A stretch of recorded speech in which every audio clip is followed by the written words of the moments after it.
Hello, once again, this is Antonio, and I'm coming at you with another exciting video. Now, this is an explosive case of distrust, AirTags being placed on the car seat, hidden cameras. It's just a big ball of chaos. And when you see the couple, when we, show the video, you will see that these are some beautiful, educated people,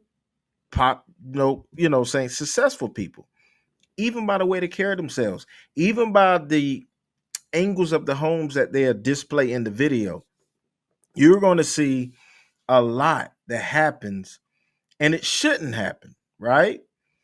But nevertheless, subscribe to the channel, hit the notification bell. This is only part one. This is a long case. It's 2 hours. If you're working, put it on at your desk and you'll be like, this is straight out of Lifetime movie, right? But nevertheless, let's dive into the video. I'll come at the back end of the video and I'll go ahead and give my opinion. But nevertheless, let's dive into the. The parties raise their right hand. Y'all swear affirm testimony you're about to give is the truth, whole truth, nothing but the truth. Yes, Your Honor. Mr. Peters, you gotta say something. Yes. Okay, thank you. Place your hands down. All right, so we've got the court reporter here, and she's done court reporting here so much. So, one, have both parties agreed to share in takedown? Judge, we would like takedown. We're willing to share if Mr. Alexander is same. Mr. Alexander? Of course, Your Honor, yes. Okay, so what I require, and I think Ms. Lee likes, is that they be paid within 5 days of receiving invoice. Certainly, If they're not paid within 5 days of receiving invoice, y'all get to come, whoever's not paid comes in here in person, and you purge from here, give her the money, or you purge from Rice Street. You know, make sure y'all pay it. Make sure that y'all send your emails if she doesn't have it to Ms. Lee, and also email her exhibits if there are any exhibits that are, and she likes for them to be marked and things like that. So you email her any exhibits and make sure she has y'all's email address so she can send y'all them. All right, we're gonna do openings. Your Honor, we do have the pending motion to dismiss. Okay, go ahead. Judge, I apologize for interrupting, but we would object to this motion being heard. I don't know if Your Honor recalls, but we had this hearing scheduled for January 11th already, and Your Honor was not inclined to dismiss this case then. I'm not sure that they get to have another shot at asking for a dismissal at this continuation hearing. What's your response, Mr. Alexander? Your Honor, I don't believe there was ever actually argument made on the motion itself. In fact, the order of continuance specifically points out that the continuance order was entered after pretrial conference, not after any argument being made to Your Honor or to the court. Certainly on the. I think it was to give both y'all time to talk and let Ms. White do a little bit of work. Judge, I don't know how productive our conversation will be, but I'm happy to speak with Mr. Alexander if Your Honor would like that. Right, I mean, and that was from before. And first, let me go ahead and address this because there was, Mr. Alexander filed an objection to hearing Zoom cases. Well, if I have a live TPO calendar, I have 100 people in this courtroom. And there is absolutely, we're short on staff, so I'm allowed. And I've read the rules that they don't go into effect till March 1, and I've read it, but I'm actually allowed to do this. I can make that decision out of safety and health reasons, concerns. I make the decision not to bring 100 people into my courtroom. It's safe. That's just the best thing to do. I'm not going to get COVID. I haven't had it, knock on wood, and I don't want anybody else to get sick. Flu. I don't want them to get anything. And right now, can't do that. As you well know, we have over 600 jurors here at a time for the YSL gang trial, and we also have family members, victims and defendants, family members, and some of them are housed up here with me, tight quarters over here. I think most people that even work here can't find parking. So this is for health standards, and we're going to have it on Zoom. So I will let you quickly say something about a dismiss. And well, Your Honor, if I may very quickly just respond for the record with regards to the objection. on the in-person hearing, there was an order entered by the Supreme Court of Georgia specifically addressing Rule 9 and Rule 9.1, 9.2 with regards to video conference hearings. That order that had been in place as a result of COVID prior was to expand Rule 9.2 to allow any hearing to be conducted via Zoom, not simply the matters that were listed in Uniform Superior Court Rule 9.2. However, the amended order, Your Honor, that was entered by the Supreme Court on April 12th, 2022, stated specifically, in addition, those rules as temporarily clarified and amended are hereby additionally clarified to allow any proceeding not otherwise allowed to be conducted by video conference so long as the judge and all the parties consent and public Okay. access is ensured as required in said rules. And if you look at the Supreme Court order dated January 5th, 2023, look at line G, effective date. This rule shall be effective for any virtual visits taking place on or after March 1st. It's February 10th. So anyway, health and safety reason, I can make that judgment, appeal it. Appeal that I want to keep people safe in the courtroom as opposed to having 100 people in a courtroom.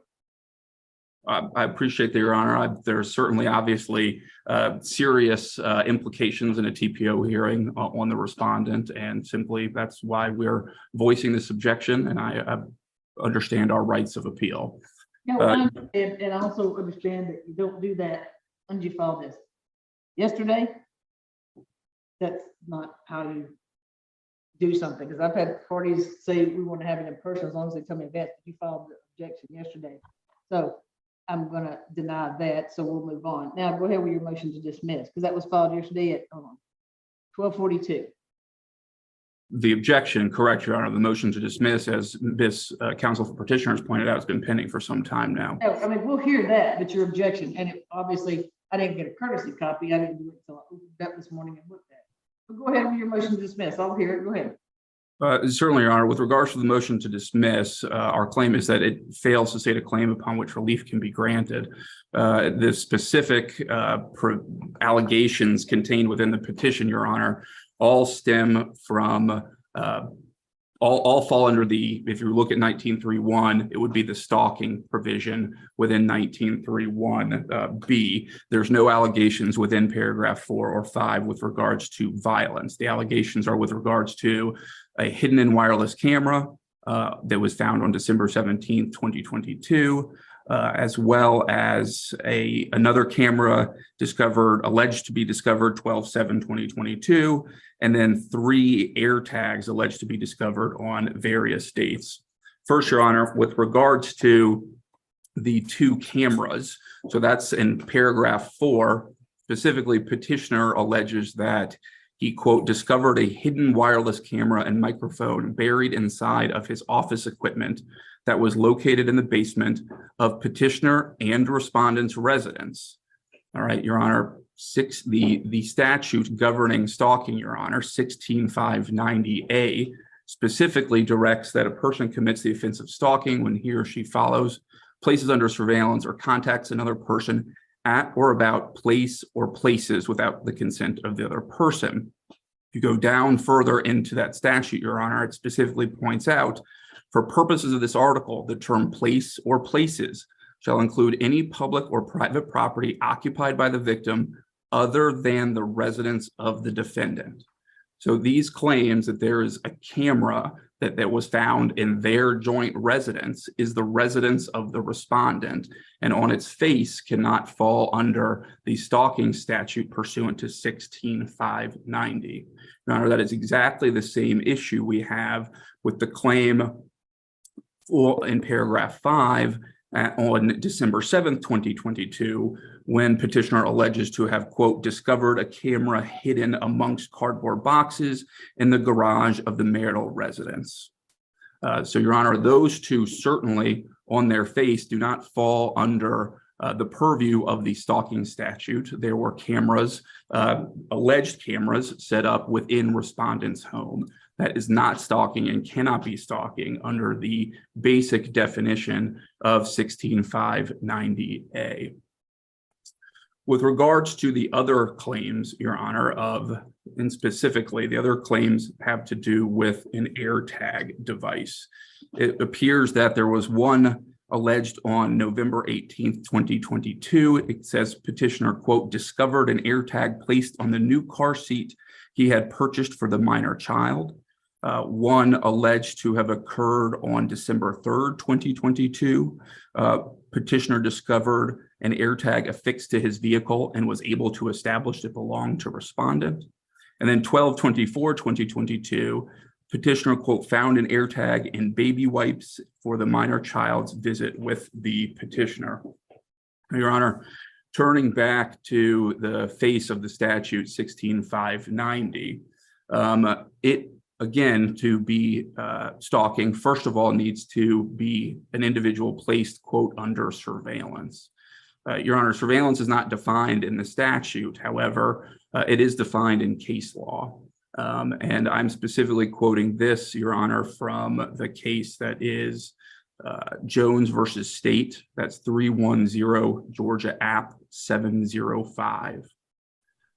That case states, quote, although the statute fails to provide a definition of the term surveillance, the term is readily understood by people of ordinary intelligence as meaning a, quote, close watch kept over someone or something.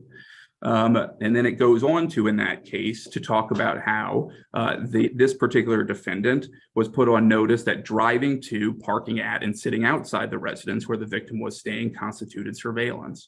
Your Honor, all case law with regards to stalking and temporary protective orders all involve someone physically being present with regards to the individual. There's another case, Your Honor, that is Sinclair versus Daly. That's 295 Georgia App 613. And this, Your Honor, goes to the element that requires that the actions themselves must put a reasonable individual in fear for their safety. All right, now we're talking about 3 allegations involving an AirTag. In Sinclair versus Daly, the court held that there was insufficient evidence to establish the elements required for stalking and that he was in reasonable fear for his safety. It said in that case that, according to Daly, he was concerned with Sinclair, but, quote, because, quote, my time was being taken up, and because, quote, if Sinclair, the respondent in that action, was suicidal, if he was willing to do violence to himself, would he do violence to me or my family? And then it goes on to say, because the offense of stalking is premised upon behavior, we cannot conclude that Daly's concern with Sinclair's alleged mental condition was sufficient to establish that Sinclair's actions had placed Daly in reasonable fear for his safety. There's no allegations here, Your Honor, of following. There's no allegations of physical contact, Your Honor. There's simply allegations of an AirTag being found in someone's, in a car seat and on someone's vehicle. In addition, Your Honor, I believe this is also a guiding case on this. This case is Quinby versus Roush. It is 300 Georgia App 424. In this case, Your Honor, the Court of Appeals actually did uphold the ruling of the trial court that a petition for temporary protective order should be granted under the stalking statute. In this case, Your Honor, it actually pointed out again that there was something physical here. As Roush says, Quinby admitted that she hired a private investigator to follow Roush, and Roush testified that he knew he was being followed and stated, I don't know what those people are going to do. I have no idea. I don't want to speculate on it. The court said that that could be inferred that Roush feared bodily harm or death when he discovered that he was being followed. Here, Your Honor, no one was being followed. There's no allegations that anyone was being followed. The only allegations, Your Honor, the only allegations that even can be considered by this court in respondent's opinion because they occurred outside of the residence would be related to the AirTags. And the AirTags themselves would do nothing to rise to the level of placing someone in reasonable fear for their safety, Your Honor. Thus, it's our position that under the clear black letter language of OCGA 16-590, as well as the related case law and the definition of surveillance itself, as set forth by the Court of Appeals in Jones versus State, that Mr. Peters' petition for temporary protective order fails to rise to a level of stating a claim upon which relief can be granted. Did they live in the house together when the cameras were placed and hidden behind some boxes in the garage? That's correct, Your Honor. There's an agreement of counsel that we intend to introduce as an exhibit on December 22nd, 2022, which is when an agreement was reached that Mr. Peters would relocate from the marital residence. Judge, if I may, Yeah. Well, I'm just asking, so when was the camera that was hid in the garage behind boxes? What was that put there? That was alleged per Mr. Peters' petition to have occurred on December 7th, 2022. Okay. Yes, go ahead, Ms. Willis. Judge, first of all, I'd like to address the fact that although previous counsel for Ms. Peters did file a motion to dismiss, none of these arguments were made in that motion to dismiss, Your Honor. We have not had a chance to brief this issue on whether or not this qualifies as surveillance, and all we have today before the court are the 3 cases that counsel has cherry picked to present to the court. At minimum, we would like an opportunity to read the cases that Mr. Alexander has cited to and present our own case law if Your Honor is inclined to make a decision based off of his definitions. I would also like to point out that the case Mr. Alexander cited to last, Quimby versus Roush, there was no physical altercation between the people who were following the plaintiff in that action, and the plaintiff simply said that he was afraid, he did not know what would happen, and he didn't want to speculate. The same is true here, Your Honor. Although Ms. Peters has not actually well, the testimony today will show that there is reason for Mr. Peters to be afraid of physical violence from Ms. Peters, and that she has in fact shown up at locations where he is in order to verbally accost him in front of and while holding the minor child. Your Honor, that goes back to Quimby versus Roush. He has a reasonable fear for his safety because of her previous actions, and that'll all be brought out during testimony today, Your Honor. And this AirTag in his car, Mr. Alexander, they were obviously separated then, or in the car seat, or given the child to him. I mean, what was the purpose of the AirTag? The purpose of the AirTag, Your Honor, the evidence will show and testimony will be elicited that these parties have a historical use of an AirTag. There's one that's kept in the diaper bag that the nanny uses. This is alleged that there's one in the car seat, that it was in order to determine the whereabouts of the minor child, and solely that, Your Honor.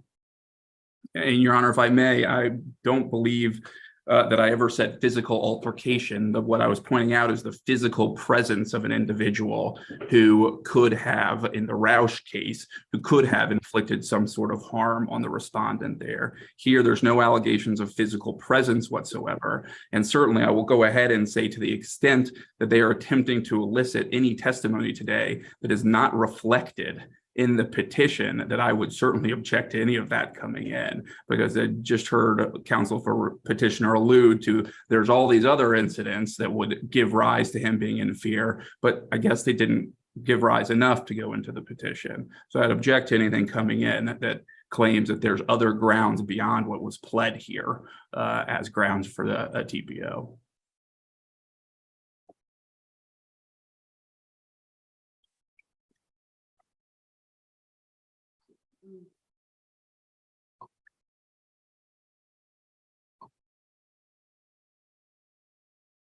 Judge, if I may, I'm not aware of any statute or procedure that prohibits the parties from testifying as to some matters that are outside of a pleading during a show cause hearing. Your Honor, they have to be notice pleadings. It's a notice pleading. They need to put us on notice of the allegations that are going to be raised at any hearing.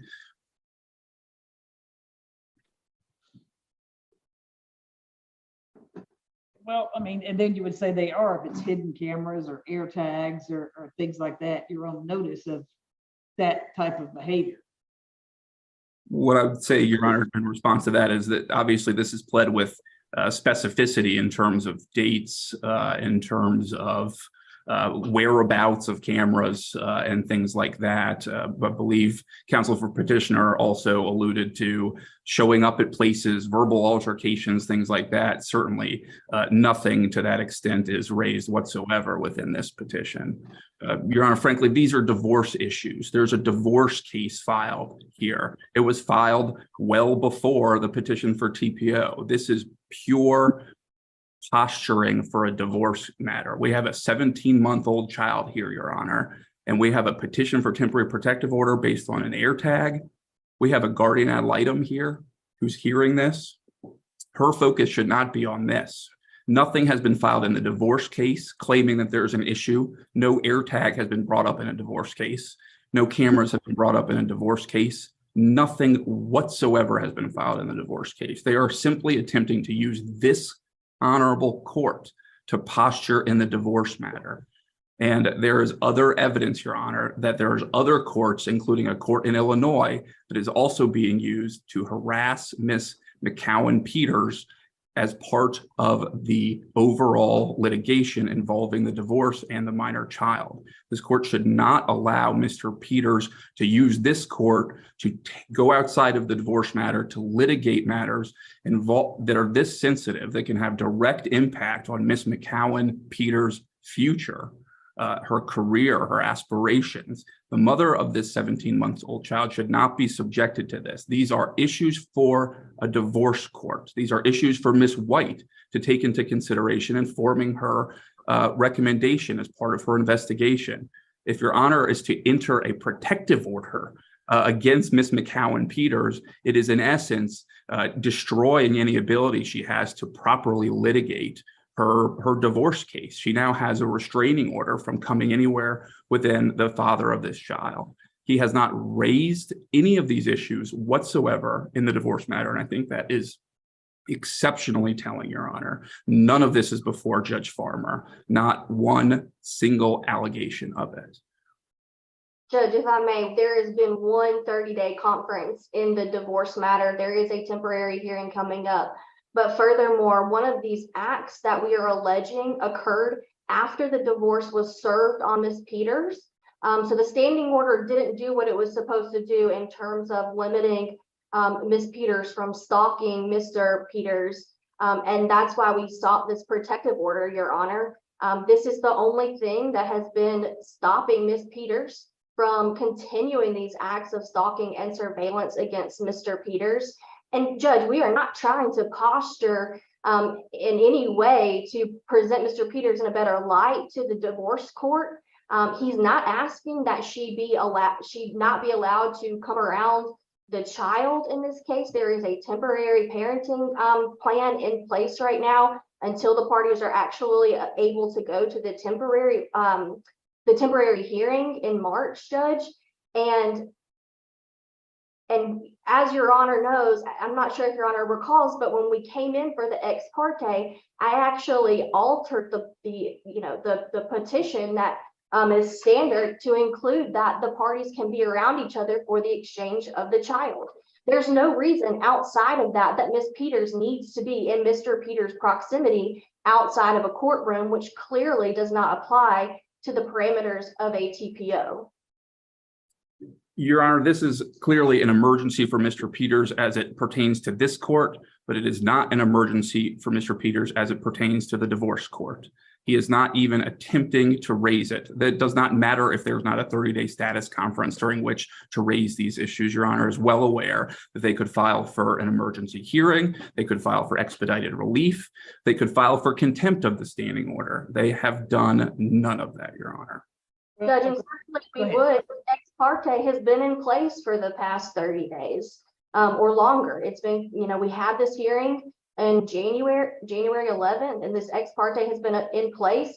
There's no reason at this point for us to need to bring it to the divorce court. We will, if this TPO is denied today and not extended for the next 12 months, then we will raise it in the divorce case. But there's no reason that Ms. Peters needs to continue placing AirTags on my client's car and stalking him. And I don't understand exactly how that we are at fault for not raising something in the divorce case and asking for an additional emergency hearing when we had this one in place, Judge.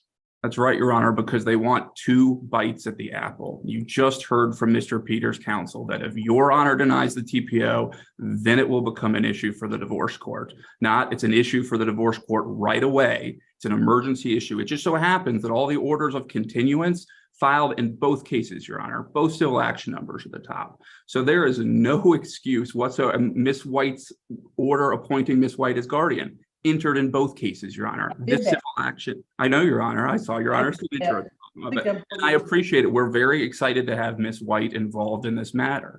However, there is nothing that would have prevented anything from being filed in the divorce case. They want 2 bites at the apple. They want Your Honor to do something that they don't think the divorce court would do. But if they're not going to get the relief from Your Honor, then they're going to bring it up as an issue to the divorce court. That is not the purpose of this family violence court, Your Honor. Well, Judge. I don't know if Ms. Willis knows this, but Ms. White does a lot of times, and 15% of the time, maybe even 20, there's competing TPOs and divorces, and then that's why I'm hearing a case next week, special set case from Judge Newkirk. There's a competing TPO, and I heard a lot of it, so then I end up hearing them both. We're Judge Farmer, bro. But I will.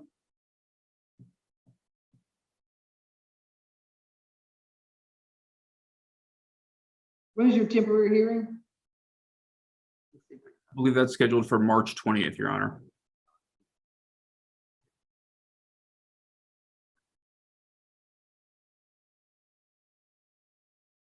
Judge, if I may briefly, per counsel's argument, I'm not really sure how we can win here, as he stated that there's a complaint that we are filing too many lawsuits against Ms. Peters in order to harass her. If we had asked for an emergency hearing in the divorce case, that would be another hearing that she had to address prior to the temporary hearing in the divorce case, as well as attending this hearing. So we're in a bit of a catch-22 per counsel's arguments. I'm not sure how we can resolve that without harassing her or having going forward with this hearing. Actually, Your Honor, that directly goes to the legitimate fear for his safety. It is only enough of an issue to bring up to this court, but the divorce court is just going to know about this if it's denied here. Otherwise, the protective order is going to reign supreme. That is, again, simply not what this court is for, Your Honor. This is a divorce issue that should be addressed by Judge Farmer with regards to AirTags taken into account by Ms. White in her investigation, but this does not rise to the level of stalking, and it is not appropriate for the court to be presiding over this hearing when this all can be resolved at the upcoming temporary hearing. Judge, as I stated before, there is relief that this court can provide for Mr. Peters that the divorce court cannot. As I stated before, one of these acts occurred after the standing order went into place. She still committed the acts of stalking and harassing against Mr. Peters. This order will gives him something that he can hold in his hand and call the police if need be, if he is fearful for his safety. The divorce court cannot provide that. This is a specific set of relief that is going to protect him and keep him safe during the pendency of this divorce. Okay, so, I mean, without hearing testimony of this AirTag, has there been more AirTags placed? I don't know. Maybe since then there's been more AirTags placed. I don't know. And so there you go. And after this, there's a divorce where the AirTags, was the nanny still handling the kid? It's in there. Somehow they think, you know, something may be going on. But these folks need some sort of relief. Obviously. I mean, I've had a case with AirTag has been stalking where they've exchanged a child, and they've exchanged the child, and all of a sudden, either mom and or dad, I forget what it was, but placed an AirTag in there so that when the kid's with the other parent, they can see where they're at. It's not necessarily for the kid. It's you know, a roundabout way to try to see where the other parent is when they're with the kid, which that's their own private time. So if Ms. Willis, you're asking for a little bit more time to respond to a brief or something. I mean, Judge, go ahead. if you need me to brief, if you're the issue of stalking, if you have not heard enough today via argument, then I'm happy to do that. But we would like to move forward today on the substance of this matter. So, Mr. Alexander, I mean, I'll look up these cases and read it to you too, and I will. What I'll do is we'll have the hearing. I'll wait on the briefs, and then if I put it in place, I'll extend the ex parte, and we'll come back like next week. I have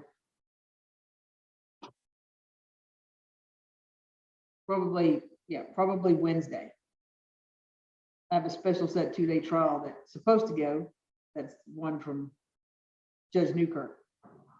And that should give y'all time, right? That should give you time, Ms. Willis. Sure, Judge, I'll make it happen. Oh yeah, I know you probably have, or I can place y'all back on next Friday. That'll be fine, Judge. It can be, I mean, it doesn't have to be real, like, you just want to do like a letter thing, you know, it doesn't have to be all 1.5, you know, stuff like that. It could be. So just to be clear, Your Honor, we're going to move forward with evidence and testimony today and then come back next week to do the motion to dismiss argument. Right. Okay. Because I mean, I may hear it. If it's not that, then I may deny it. But because I don't know without her offering testimony if it's, I mean, it's this AirTag once, but has he found more since he's filed it? I don't know that. Oh, here it is.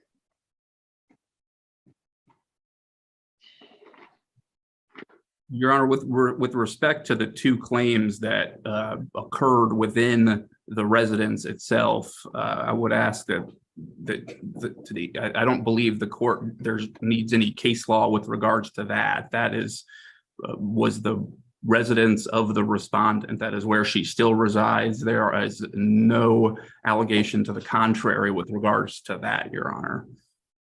Judge, again, I haven't researched this issue, but there quite possibly could be a carve out for an area that is private to a party in the residence that is not private, that is not open to the other party. This was in the basement of the home where Mr. Peters has a home office essentially down there. There was no reason for Ms. Peters to place a recording device into his business bag and equipment filled with documents to surveil him. He did not know of this, and I'm interested to see if there's case law to support the argument that he had a reasonable expectation of privacy, even despite the fact that it was in the same residence as Ms. Peters. Your Honor, a reasonable expectation of privacy has nothing to do with anything here. Place or places is specifically defined by statute. There's no carve out within the statute. It specifically says other than the residence of the defendant, period. This is where she lives. So, but here, I mean, and there might be, and I'm gonna look and see if there's some cases. I get that because it says there's an exception. However, there could be another. I mean, when was this camera in the place that he only uses installed? You know, was it installed when they were already broken up? Was it installed like on this date and he just happened to see it? Your Honor, per his own petition, all of them, he filed for divorce on December 13th, 2022. None of these were alleged to have been discovered after that date. That's incorrect, Your Honor. There was an AirTag. I'm sorry. On the cameras, yes, there's one that was alleged to have been discovered on December 17th. But with regard specifically to the cameras that were found in respondent's residence. Okay, and I'm asking the one in his office, how long had that camera been there, is what I'm saying. Judge, he discovered it on December 17th. I have no idea how long it had been there recording his business conversations. And is it connected to, and there's probably some case like what, is it connected to somewhere where he could have accessed the video? You know, is it like go to Ring or Arlo or one of those systems where he could access this. It was Those a are questions. Nest camera, Your Honor. Okay, yeah, Nest it. Is that video on there and does he have access to that? He does not have access to it, Your Honor. Has he ever had, or is it just that one camera? No, Judge. There are 3 Nest cameras that were in the marital residence that he was aware of and had access to. Ms. Peters even revoked his access to those devices after he moved out of the marital residence. This device, he never had any knowledge of, nor was it registered to the same system as the 3 known Nest cameras. So I want to hear some, like it's already 3:43. I have a feeling this is going to go a little bit longer. I really don't want to be leaving the courthouse at dark. So let's get started. Let's hear some testimony. And I'm going to keep this in mind. Your Honor, I do want to say, for the record, that respondent would object to the continuation of the ex parte TPO beyond today. Okay, well, if you want me to make a ruling after hearing it today, then I'll make a ruling. We would like a ruling today, Your Honor. Yes, that's correct. Then Which let's would go forward. encompass Go the ahead. motion to dismiss. We don't need openings. Well, right now, I'm gonna deny your motion. So Thank go you. ahead, Ms. Wells. But I don't need openings, just call your witness. Yes, sir, Judge. We call Mr. Peters to the stand. All right, Mr. Peters, you just take yourself off mute. Mr. Peters, if Mr. Alexander makes an objection, stop talking, let him make his objection. Let Ms. Willis respond, let me rule, then you can answer the question, okay? Go ahead, Ms. Yes, Your Willis. Honor. Mr. Peters, will you please state your full name for the record? Alton Adrian Peters. And what is your relationship to the respondent? She's my wife How long have you all been married? since September 2016. And are you currently separated? Yes. Are you currently living in the same home? No. When did you move out of the marital residence? I started moving out in December 2022. Okay, and do you and the respondent have any children together? Yes. And what is the child's name? Henry Adrian Peters. How old is Henry? He's just over 17 months. And what do you do for a living, Mr. Peters? I'm a renewable energy consultant and advisor. Okay. What are your current work hours like? They're flexible. I oversee and run my own business, and so I set my own hours. Okay. And you said you moved out of the marital residence. Where are you currently residing? In Buckhead, Atlanta. Okay. What's the address? 3648 Peachtree Road Northeast, 2G, Atlanta, Georgia, 30319. Okay. And Mr. Peters, why are you here today? Because I need protection from. Your Honor, I would object. This calls for a colloquy. Okay, yeah, don't give me a big colloquy, just make it simple, Mr. Peters. Because I need I'm here, and I've been in this courtroom in the past because I need protection from my wife, from the things that she's been doing to me, and how she is. Okay, Okay. go ahead, Ms. Willis. Mr. Peters, I'm going to start from November 18th. On that date, did you purchase something new for Henry? I didn't purchase it new for him. I had a car seat that I was going to put in my car, and I was it would be just dedicated to my car. We had a car seat, but it stayed of the exact same model, but it stayed exclusively in the car that Candace drove. Now, that car that I refer to is a car that I drive. It actually belongs to my parents, and so I use it when I'm in Georgia. Sometimes it's in Florida, other places. But I had a car seat so that whatever car that I was in, their car or rental or whatever, I could transport Henry. Okay. And who installed the car in your vehicle? Who installed the car seat? Correct. It Yes. was, Candace did. Okay. And why was that? Well, she saw the box that it was a brand new car seat. She saw the box on the table, and I had an appointment with the fire department to install it in a couple of days. And she said she wanted to install it to ensure that it was done correctly and so forth. And that, you know, the settings of the various devices matched what Henry liked. And so she installed it. All right, and did you find anything affixed to the car seat? I did. As most people might know that have seen modern car seats, they have lots of different compartments and spaces and so forth. And so there was an AirTag beneath in one of those compartments beneath the padding for Henry that was active. Okay, and had anyone informed you that they were placing an AirTag there? No. All right. How did you go about finding it? You know, this car seat she has, and I've seen her install it very, very quickly, like within seconds, you know, and I've had mine and I can get it in and out of the car within usually something like 10 seconds. And it was a, 15-minute exercise to do it. Now I said that, hey, I want to go out and watch you do it as I would do at the fire department to see like how you're doing it. And so she's installing the car seat and then looking up videos on Google, and I was with Henry, like playing around with him. And so it happened then, but afterward, when I was adjusting it and making sure that I understood where it was and that nothing was going to stick into or poke Henry, deep in one of the compartments, I felt a lump, and that was the tracker. Okay, and how were you able to determine who the AirTag belonged to?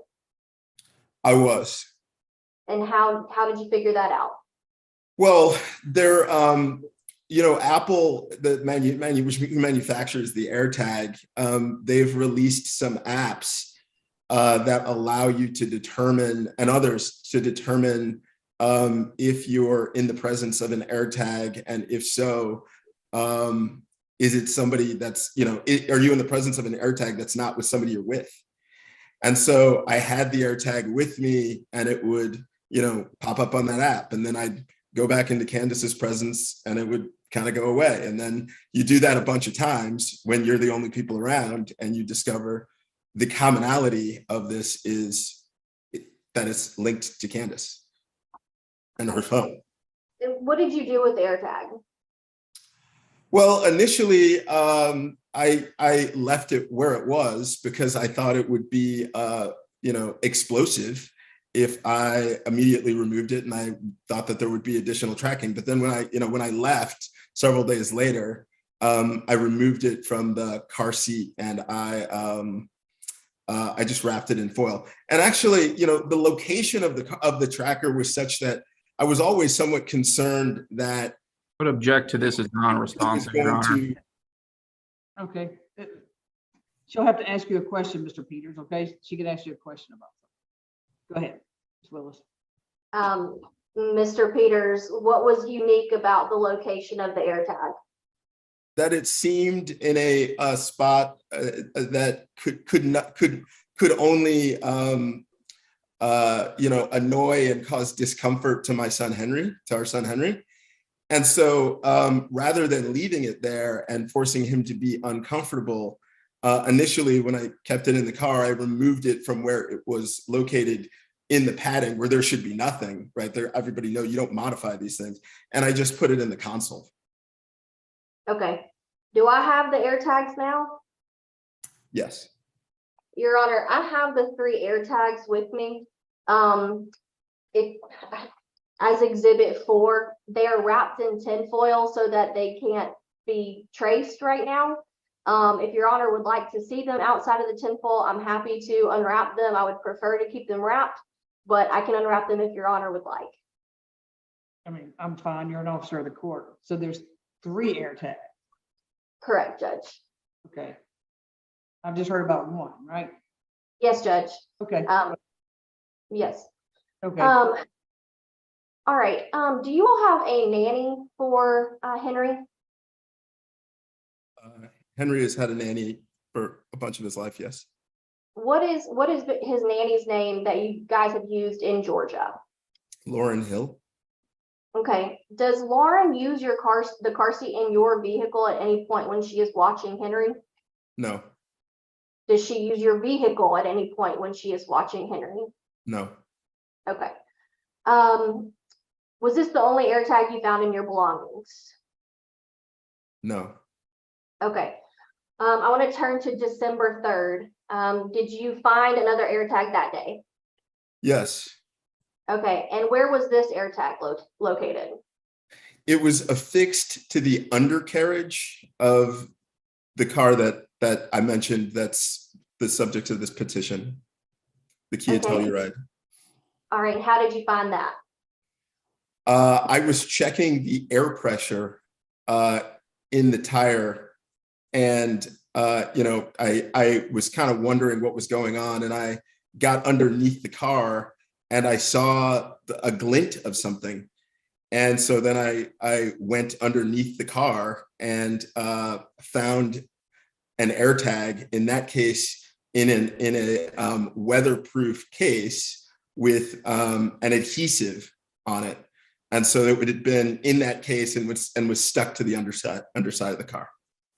Okay, and were you able to find out who that AirTag belonged to? I went through the same process that I described previously and identified it as connecting to Candace's iCloud account. Okay, and had Ms. Peters informed you that she was placing the AirTag on your vehicle? No. Had she asked your permission to do so? No, and by the way, I mentioned earlier, again, I've used the vehicle, but it's not mine. Sure. What all do you use the vehicle for? I use it to transport Henry, to go to the grocery store, for work purposes, for interstate travel, all the reasons people use a car. There are times when Henry is not in the vehicle with you while you're using it. Yes, certainly. So Most of the time that I'm, using it, he's not riding around with me. I log more miles than he does. So the AirTag could track you when you're going to the office? Objection leading, Your Honor. All right, rephrase it. Mr. Peters, could the AirTag track you when you are doing your everyday things? Objection calls for speculation. I don't think he knows what the AirTag is, whether it's on. Calls for speculation. Actually, I do know the answer to that, but Your Honor, I'm not sure exactly what the speculation objection is exactly referring to. I think it's common knowledge what an AirTag can or can't do. If we would like to stipulate as to the purpose of an AirTag. We will not stipulate to that, Your Honor. Okay, well, I'm familiar, so I don't know how you turn them off. Remember, you can disconnect from them, but I think I'll just allow him what he believes. Mr. Peters, can the AirTag track you when you're doing your everyday things? yes. Okay. All right. Did you find a third AirTag? Yes. And when did you discover that one? The morning of December 24th. All right. And when was Ms. Peters served with the divorce papers? Prior to then, I don't remember. Okay. You're certain it was prior to December 24th, though? Yes. Okay. Was that during your parenting time with Henry? Yes, it was. There had been an agreement about when Henry would spend which days and around the holidays. And where did you find this third AirTag? It was in a bag that Candace gave me of Henry's things, in a container of, lack of a better word, wet wipes, and it was between the sheets of the it was between the sheets of the individual wipes, such that to get at the AirTag, I sort of had to remove half the wipes from the little container, then get the AirTag and try to stuff the wipes back in there. And had Ms. Peters informed you that she was placing an AirTag in the wipes? No. Had she asked your permission to put an AirTag in the wipes? No. All right. And were you able to determine who this AirTag belonged to? Yes. Okay. Is there any valid reason why there would need to be a tracking device in Henry's baby wipes? No. All right. The respondent has, I apologize. You all used AirTags when you were living in New York. Is that correct? I would say that's inaccurate. Okay. Tell me about the use of AirTags in New York. Candace said that she put an AirTag in the front pouch or tray of our baby carriage, and that would therefore give her the ability to track where that carriage was when it was with the nanny. I never actually saw that AirTag there, and I never, I never went on the service and tracked it or monitored it or whatever. And so I say it's inaccurate not because there wasn't an AirTag, but it's only because Candace said there was an AirTag and that she was tracking the nanny and that she was using it, but I never used it, never saw it. But one thing I do know from talking to our nanny is that our nanny was aware that there was a tracking device in the carriage because she had been told. Sure. What about when you guys moved to Georgia? Did you guys use AirTags to track Lauren, your current nanny? I was never aware that she was being tracked. Were you involved in the purchase of any of these AirTags? No. Okay. All right.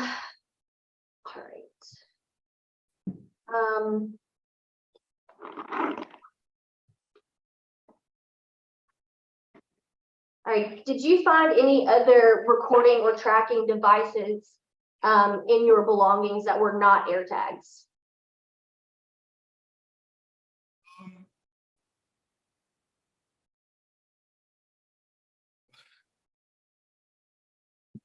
Not that I'm other than the cameras that we've mentioned as a in this hearing. Sure. I'm going to need you to testify about those. Okay. Tell me about the recording devices you found in your belongings. Your Honor, I would object for the record based on relevance, based on the argument that it cannot rise the level of stalking based on it occurring in respondent's residence. I understand your Honor's already ruled on this. I'm just objecting for the record. Okay, go ahead, Ms. Willis. And I think I'm sitting here, I've been listening, but also looking at this to see if there's some sort of, I guess it would be exception for something like that, like hiding a camera someone doesn't know about, putting it in a bathroom. So I think there might be some, so go ahead, Ms. Willis. I'm still looking, I'm gonna let him testify about it.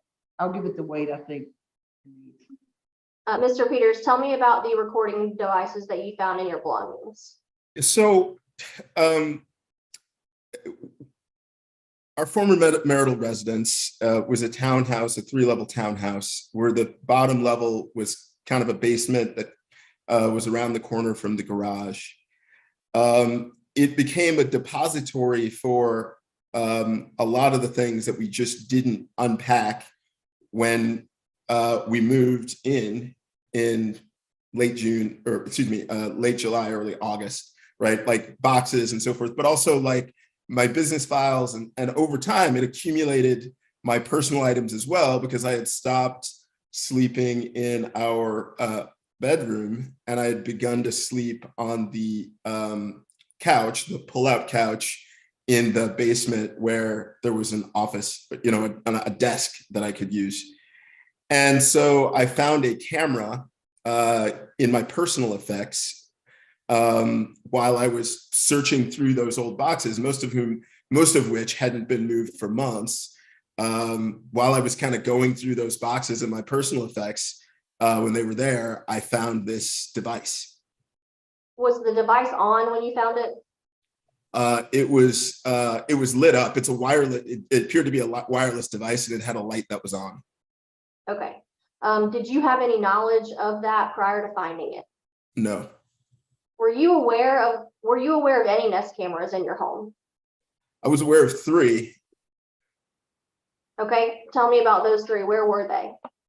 In our Roswell townhouse, the one at the residence I just mentioned, one was in Henry's room.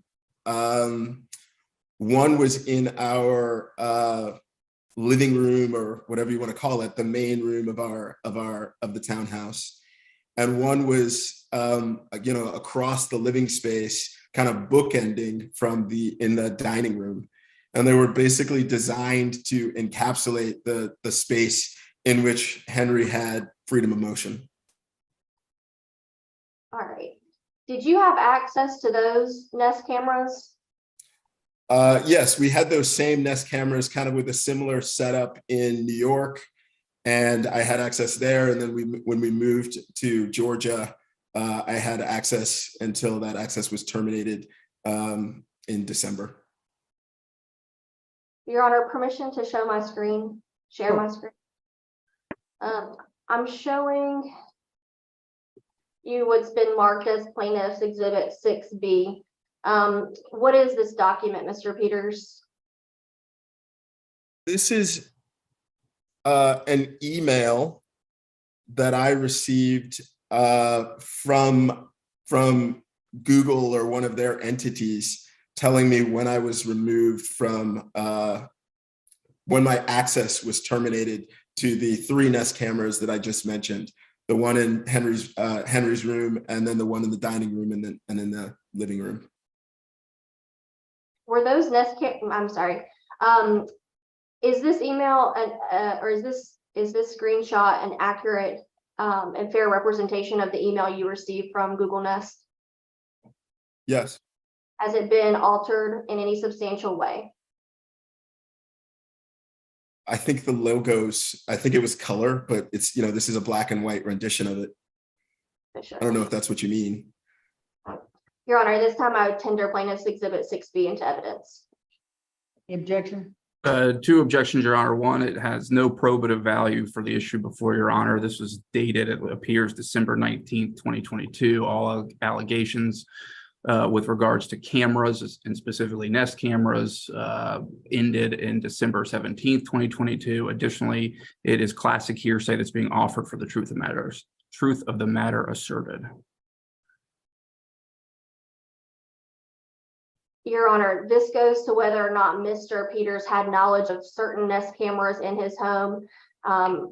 Respondent presented argument during his motion to dismiss that he had access to all of the Nest cameras. This goes to show that he does not even have access to the ones he had knowledge of anymore, because Ms. Peters has terminated his access to the known cameras. Okay, I'll just allow it for that, just simple proof. Simple part about proving that he didn't have access after December 19th. Mr. Peters, can you tell us when your access was restricted to the Nest cameras based off this document? About that date, I can't remember if it was that Monday, or if it was actually suspended the next day. When you get the email, it says it will happen soon. So it happened, basically, if it hadn't happened then, it was shortly thereafter. Okay. So are you able to access the cameras in the marital residence anymore? No. Okay.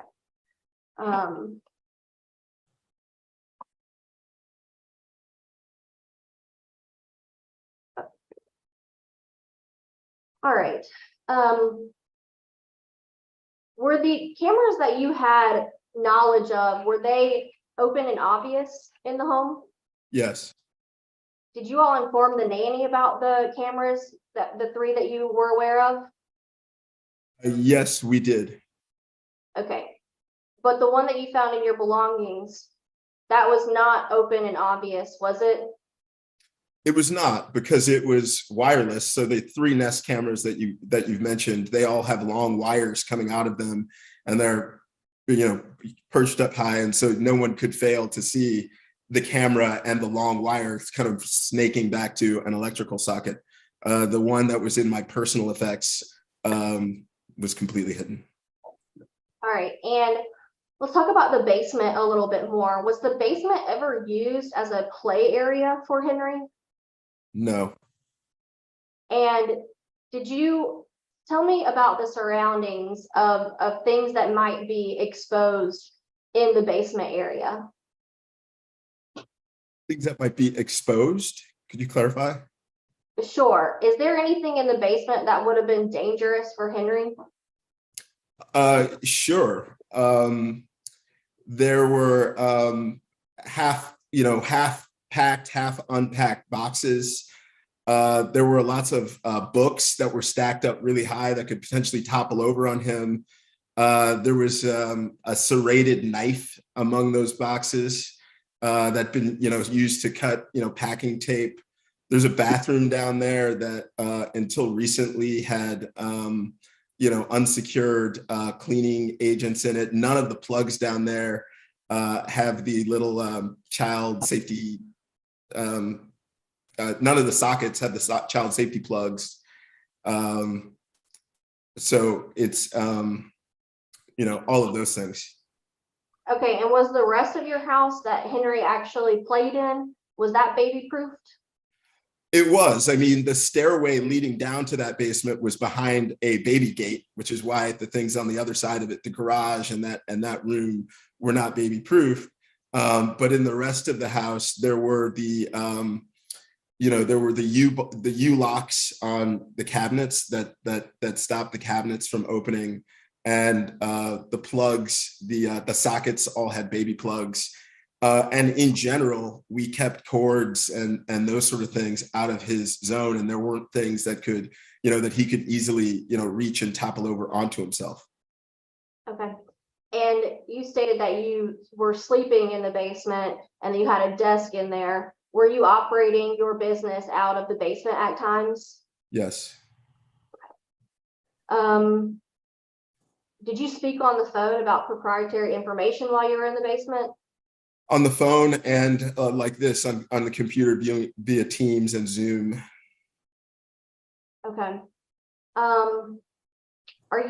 Did you raise any issues about the three Nest cameras you had knowledge of in this petition? No. Okay. All right. There is a pending divorce case, correct? Yes. And has it been filed and served on Ms. Peters? Yes. Are you aware of a standing order and whether or not that went into place upon the divorce being served on Ms. Peters? Yes. All right.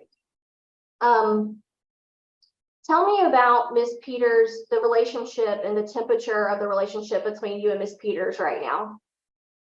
I would object based on the relevancy of that, Your Honor. This is to prove the allegations set forth in the petition, not to discuss the temperature of their relationship. Your Honor, this goes to whether or not his fear is reasonable. I mean, I'm curious at the timing of the removing access and what had happened. Were they separated this time? Discussed the divorce. So I'm going to allow it for that, because as far as what exactly was going on that caused she think it was cheating. I mean, I'm interested in that. So go ahead. Mr. Peters, tell me about the temperature of you and Ms. Peters' relationship. Well, to the judge's kind of query, there's been no cheating in our relationship, at least no cheating that I'm aware of. But we had our relationship was one that was characterized by a lot of volatility and verbal, and sometimes more than verbal, violence on the part of my wife, Candace. And it rose to the level of seeking a divorce because she engaged in those activities over my objection around our son, Henry.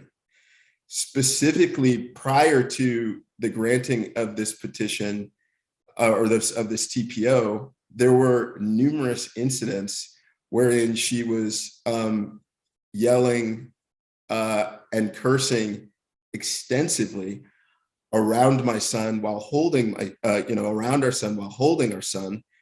And in more than one instant, when I asked her if not that she could stop cursing at me, but whether she could stop cursing around Henry, her response was to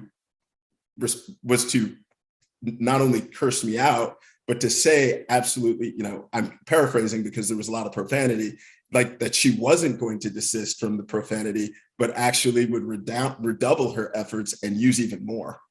And so us having contact with each other, and by the way, in the history of our relationship since September 2016, Your Honor, I would object. This is not I have never at this point. I'm sorry. We're getting back into the history since 2016 based on a question of what is the temperature of your relationship. This is non-responsive, Your Honor. Yeah, I was really kind of talking about like that time. Had y'all not in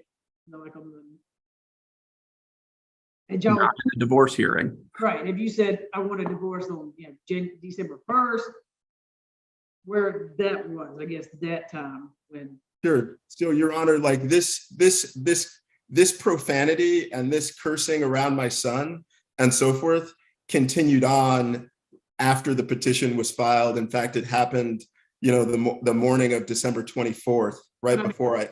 When did the two of you talk about like, somebody said I want a divorce. So when did you or Miss McCowan Peters say to you, I want a divorce, move out, or you said to her, I want a divorce, I'm moving out, or you move out? When did that happen? I think the answer to that would be August 31st. There was an incident where, again, I was being cursed out and yelled at while she was holding Henry. And I asked her, why do you want to, be married? And she said, that's an assumption. I said, do you want to be married? And she said, I don't want to talk about it, but get ready. And So I would say that. Was there anything in December that Yes. you said, what happened in December? Because you moved out at some point. I mean, so what was it? You obviously moved into the basement at some point because something was said, like you're not sleeping. Sure. So in December here, I actually went to Safe Families on the 21st. No, I'm talking about with her. Yeah, I'm sorry, Judge. Yeah, so with her, like at some point you moved out of the bedroom and y'all decided, okay, it's over. Yeah, on the 24th of December, okay. I went to pick up Henry. I previously mentioned that was the date that we had agreed. Mr. And Peters, sure. she's asking about what caused you to move out of the marital bedroom? But yeah, when did you move out? I mean, obviously you're saying there's cameras. And so something happened. Either you said, I want a divorce. She said she wants a divorce. Something happened that you moved out of the bedroom. And what date did you move out of the bedroom and say, I'm sleeping in the basement. You can have that. We're done. I mean, when did that happen? I think I started sleeping in the basement exclusively sometime in early November, Your Honor. Okay. All right. Sorry, I'm just trying to get her. All right, go ahead, Ms. Willis. Okay, Mr. Peters, what was the catalyst for that? Was there a breaking point or was it just a culmination of frustration? I would object based on relevance.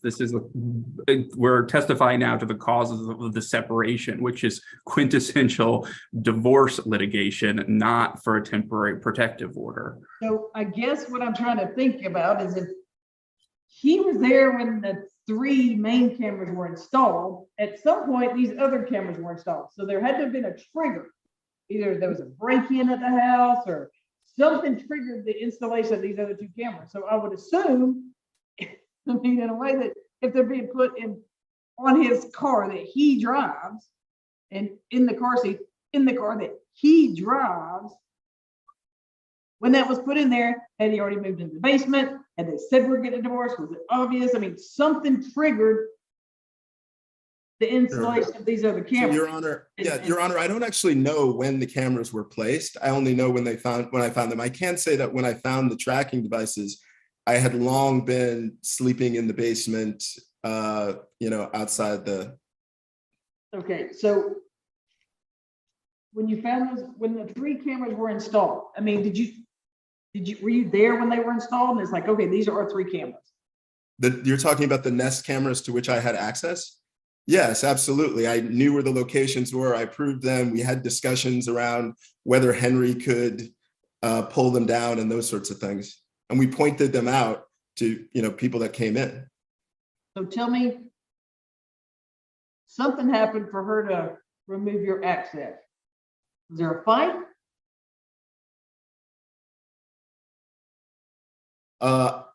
Something happened that when she installed the 2 cameras I didn't know about. Yeah. Is that the You question? moved- You got that email, from Nest Yes. saying, we're removing your access. Had you found those other cameras and confronted her, or just you got this email out of the blue? I had not found the camera. I never confronted her about the cameras. I just got the email out of the blue, Your Honor. Okay, go ahead, Ms. Willis.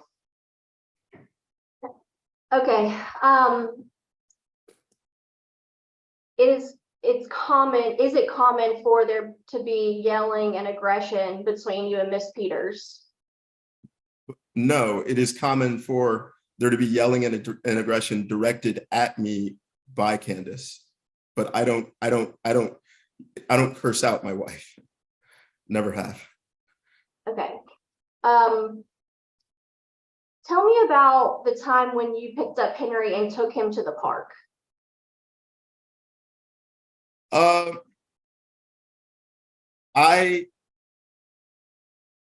went to I'm going to object to this question, Your Honor, based on relevance. Again, that we have very specific allegations in this petition, which petitioner is required to prove by a preponderance of the evidence. I have no idea where this comes from about him being at the park with the minor child. There's nothing whatsoever in the petition that references an incident at the park. So how is that relevant, Ms. Willis? Again, Your Honor, it goes to his reasonable fear. That is part of the statute. He's required to prove that this testimony is going to need context to why he has reasonable fear. Yeah, I'd like to hear about some fear. So go ahead. Your Honor, if I may, for the record, though, the fear has to be based on the actions that they have pled. That is very clear from the case law. It has to be from the actions that they have pled, not as a result of these things that they've decided to throw in during their direct examination and give Miss McCowan-Peters no notice to prepare for. So I don't know if I don't know what's going to be said about the park yet. So, I mean, I'll hear it and just determine whether or not I should take, I don't know. Your Honor, neither do we. That's the problem, Your Honor. There's been no allegation surrounding it.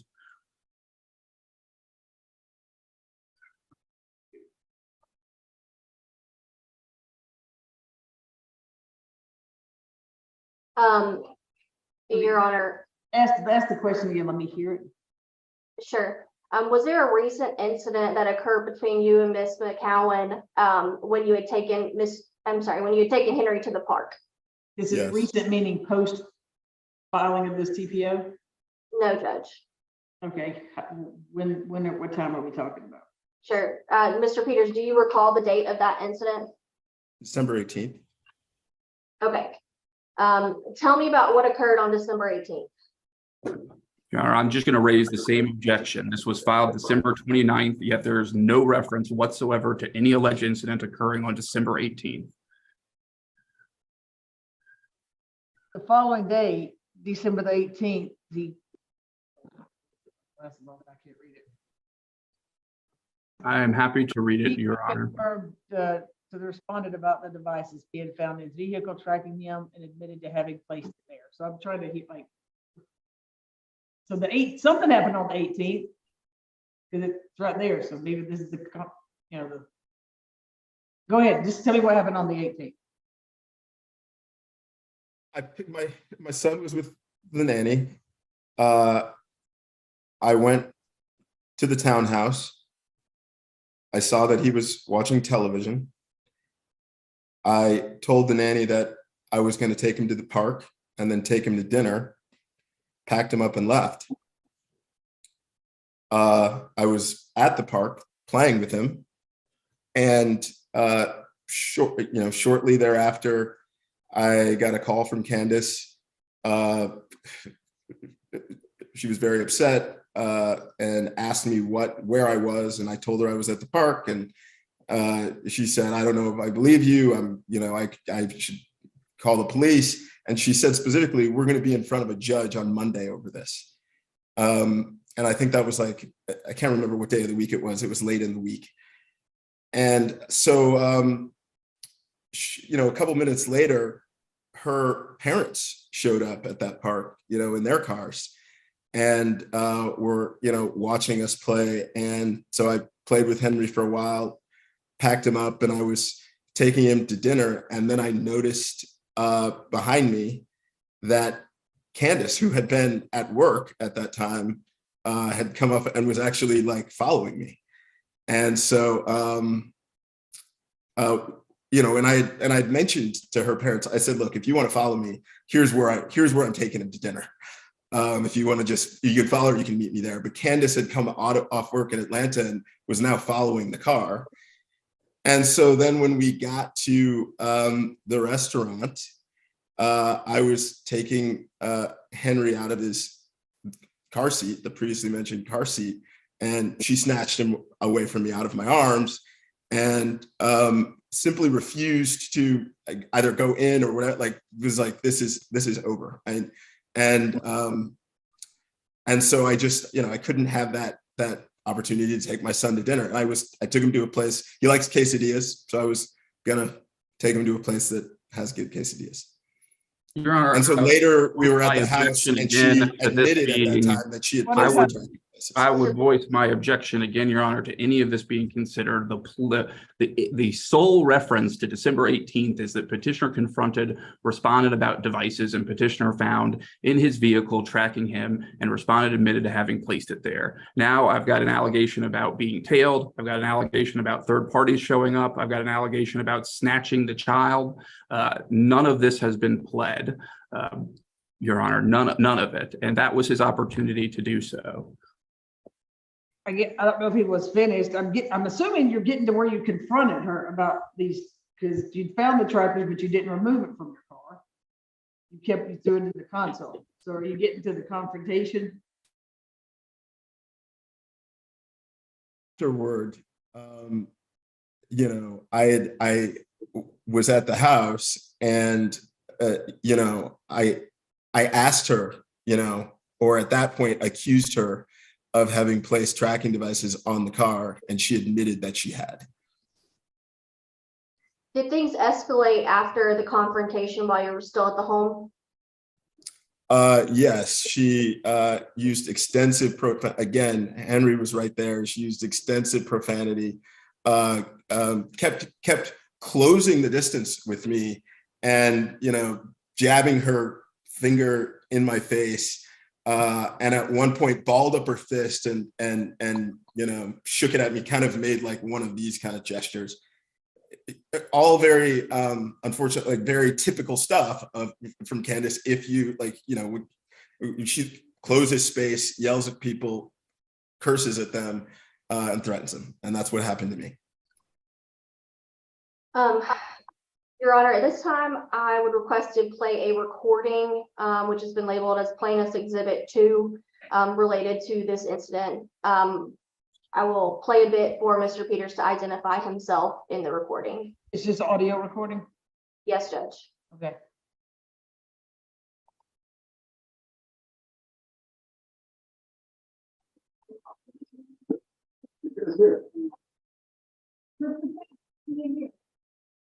Mr. Peters, can you identify could y'all hear that? No? I mean, I could hear it, but I couldn't tell who it was, obviously. Okay, you could, okay. Apologize, let me turn my volume up.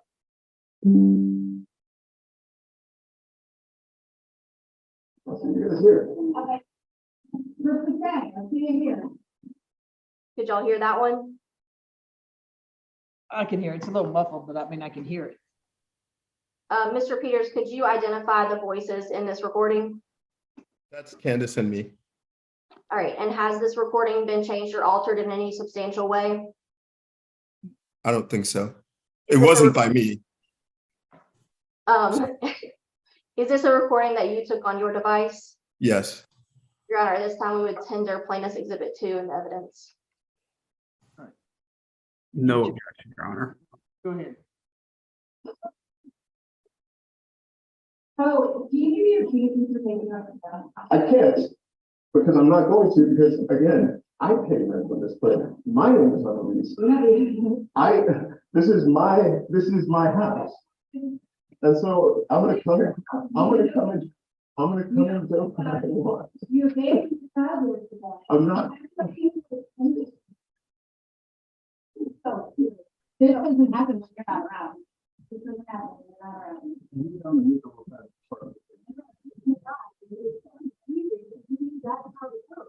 You might be so but you don't even give a shit about that child. You do not give a shit about that child. stop, You Chris. stuck out of the house because your mother's the one who uses all the terms. Your mom called me a 50-year-old man. I was spoiled brat. You know, You don't, I do 100%. Call it. you don't have to. What's your fucking friend? Okay. How much of a deadbeat, abandoned father, absent father that you are? You're welcome to do that. You're welcome to do that. You've got so many enemies that you made, you've got so I got tons of allies. I'm not worried about, Don't I think that we each other, we each other. And you're a rabid business.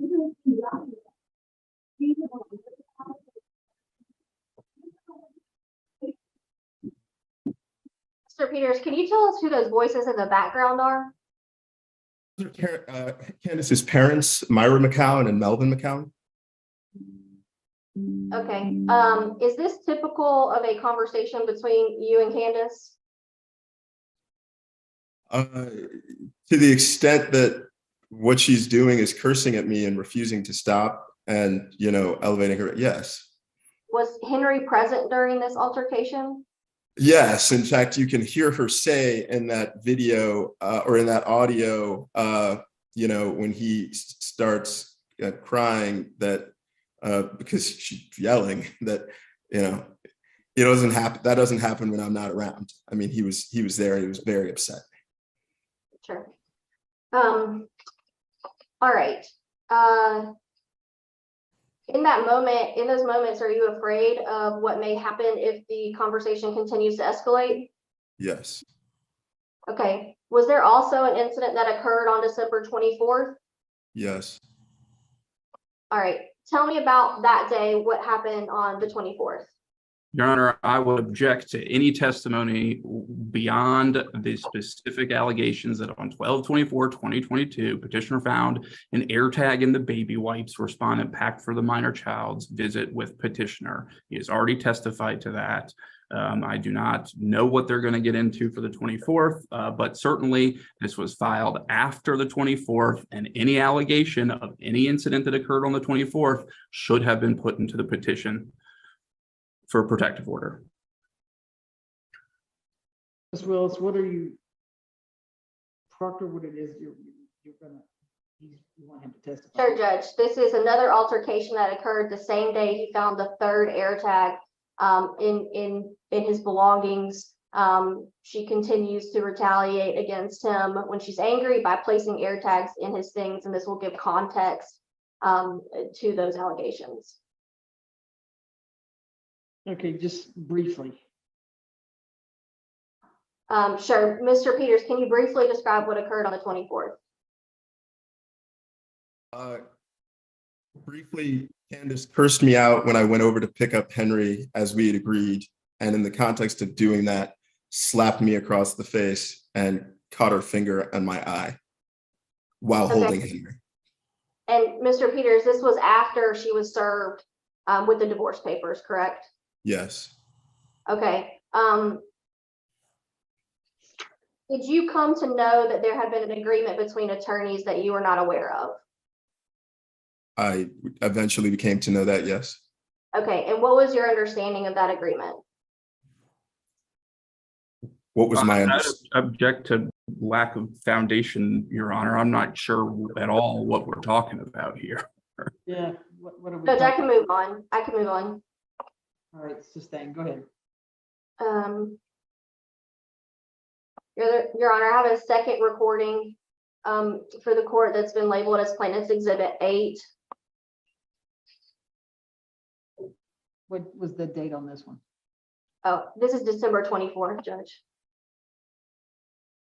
Oh, this is a recording of the confrontation. Yes, Judge. Okay, let me see if it's.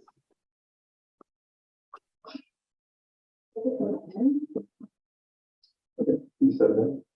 No, give me the code. Give me the fucking code. Well, Can you identify those voices for us, Mr. Peters? Candace and me? Is this a recording that you made on your cell phone? Yes. And has it been changed or altered in any substantial way? No. Your Honor, we would tender Plaintiff's Exhibit 8 into evidence. No objection, Your Honor. Okay, I'll hear it and I'll give it the weight it, deems. If it doesn't need any weight to it, then I'll consider it. Go ahead. Guys, Well, give me the code. stop. Stop. Then get the fuck out of my No, house. just, no.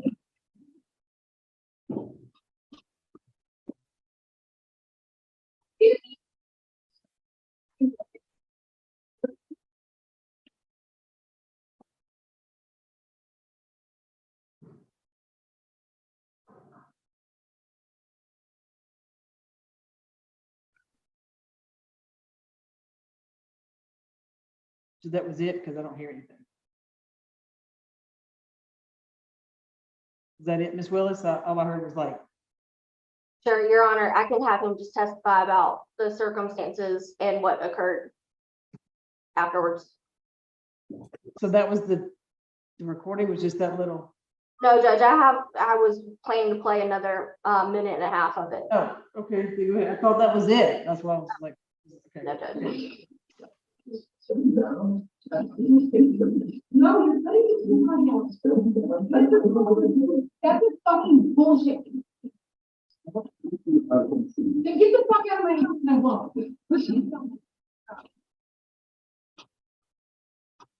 I understand. Your hands off of me. You didn't touch I'm me. not. You didn't touch me. And let me. You need to come in here. Get out of my house. Then you can't take that. I can't. Give me the code. I'm going to put it Let on. me come on and break it. You it, Robin. You it. You it. I'm not the one that's doing Dude. it. Just move back. No, I mean, okay, so then give me the code. You're the one who's demanding. No, I'm demanding this election. You are saying that, and I'm trying to get the code on him when it's. I'm gonna put Then I'm gonna put the code on. put the code on. Let him walk over and like he's doing right. Thank you very much. Thank you. I love you. Mr. Peters, what was this argument over? I had bought a new coat for Henry, and she was insisting that I put the coat on him or that he wear the coat out of the house, and is saying, give me the coat, give me the effing coat, because she wanted to put the coat on him instead of having me put the coat on him. And where was Henry at this time? She was holding him. Okay. Your Is that Honor, I would just object based on any, there's been a lot of questions about where was Henry?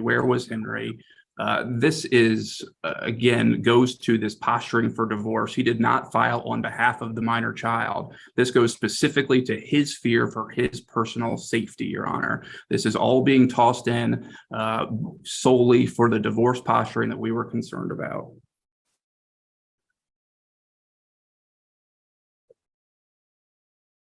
So keep it with what he's hit fear for his safety. Sure, Judge?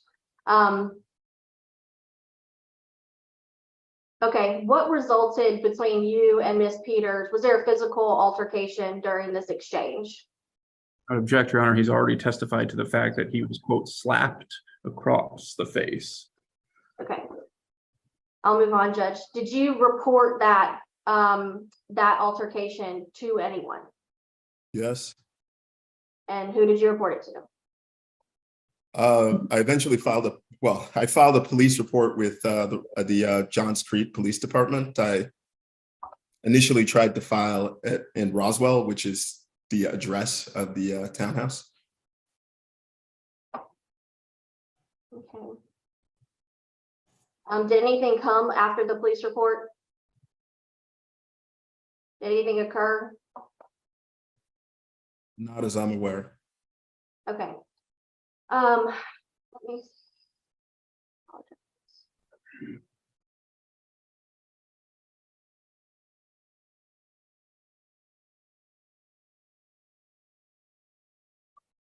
Your Honor, permission to share my screen. Sure.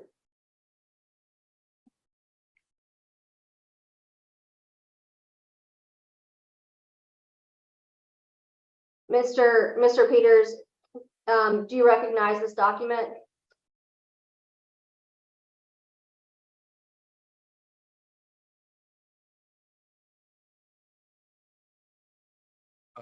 Yes. And what is it? This is an incident report from the Johns Creek Police Department. Okay, and has it been changed or altered in any substantial way? No. Your Honor, this time we would tender plaintiff's exhibit 11 into evidence. Any objection? I believe I need Ms. Willis to scroll to the actual narrative. Sure.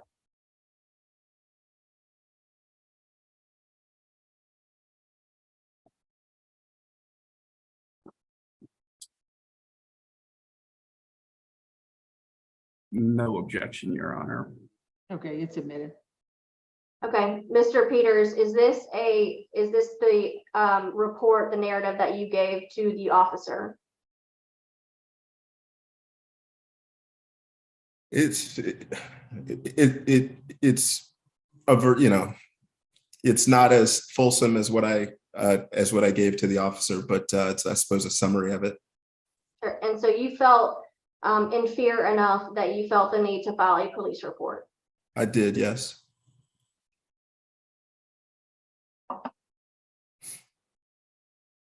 Mr. Peters, are you afraid of Ms. Peters being able to follow you? Yes. Do you feel as if you're being harassed by her placing these devices surreptitiously in and on your belongings? Yes. Okay.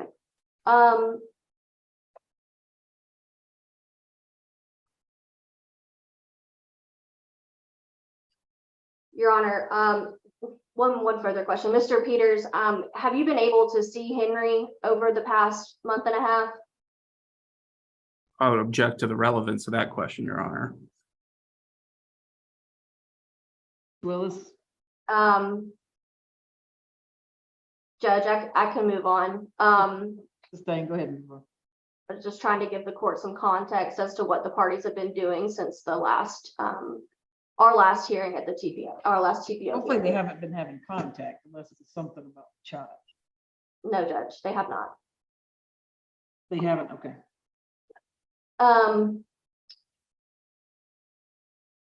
Okay, nothing further. Well, I'm sorry, actually, Mr. Peters, are you asking that this court extend the ex parte TPO for 12 months? Yes. Are you asking that Ms. Peters be ordered to stop surveilling you? Yes. Are you asking for the provisions that are in the temporary order in the divorce to stay in place until the temporary hearing? Yes. So you're not asking this court to make any adjustments to parenting time in this hearing? No. All right, nothing further at this time, Your Honor. Mr. Alexander? Your Honor, before I begin my cross, I'm going to renew my motion to dismiss based on Mr. Peters' testimony on his direct. Your Honor, he testified that with 3 of his AirTags, they were found and then he placed them into his glove box to then determine I guess by process of elimination if they belong to respondent. So he knowingly removed them and then placed them into his glove box. So first of all, once that happened, Your Honor, it specifically states that someone has to be placed under surveillance without the consent of the other person, Your Honor. Certainly, once he took them out himself and then decided to put them inside his glove box, he was that at that point, it was occurring with consent. And Your Honor heard it, that he immediately found the one that was in the car seat as soon as he went in to adjust it himself. Further, Your Honor, to the extent that, again, the predicate acts that are in the petition must cause the fear. We have 3 incidents of an AirTag that caused him so little fear that he decided to keep them on him for a period of time in order such that he could determine if they belonged to Ms. McCowan-Peters. Certainly, Your Honor, his testimony there has shown that this cannot rise to the level of stalking pursuant to 16590A1.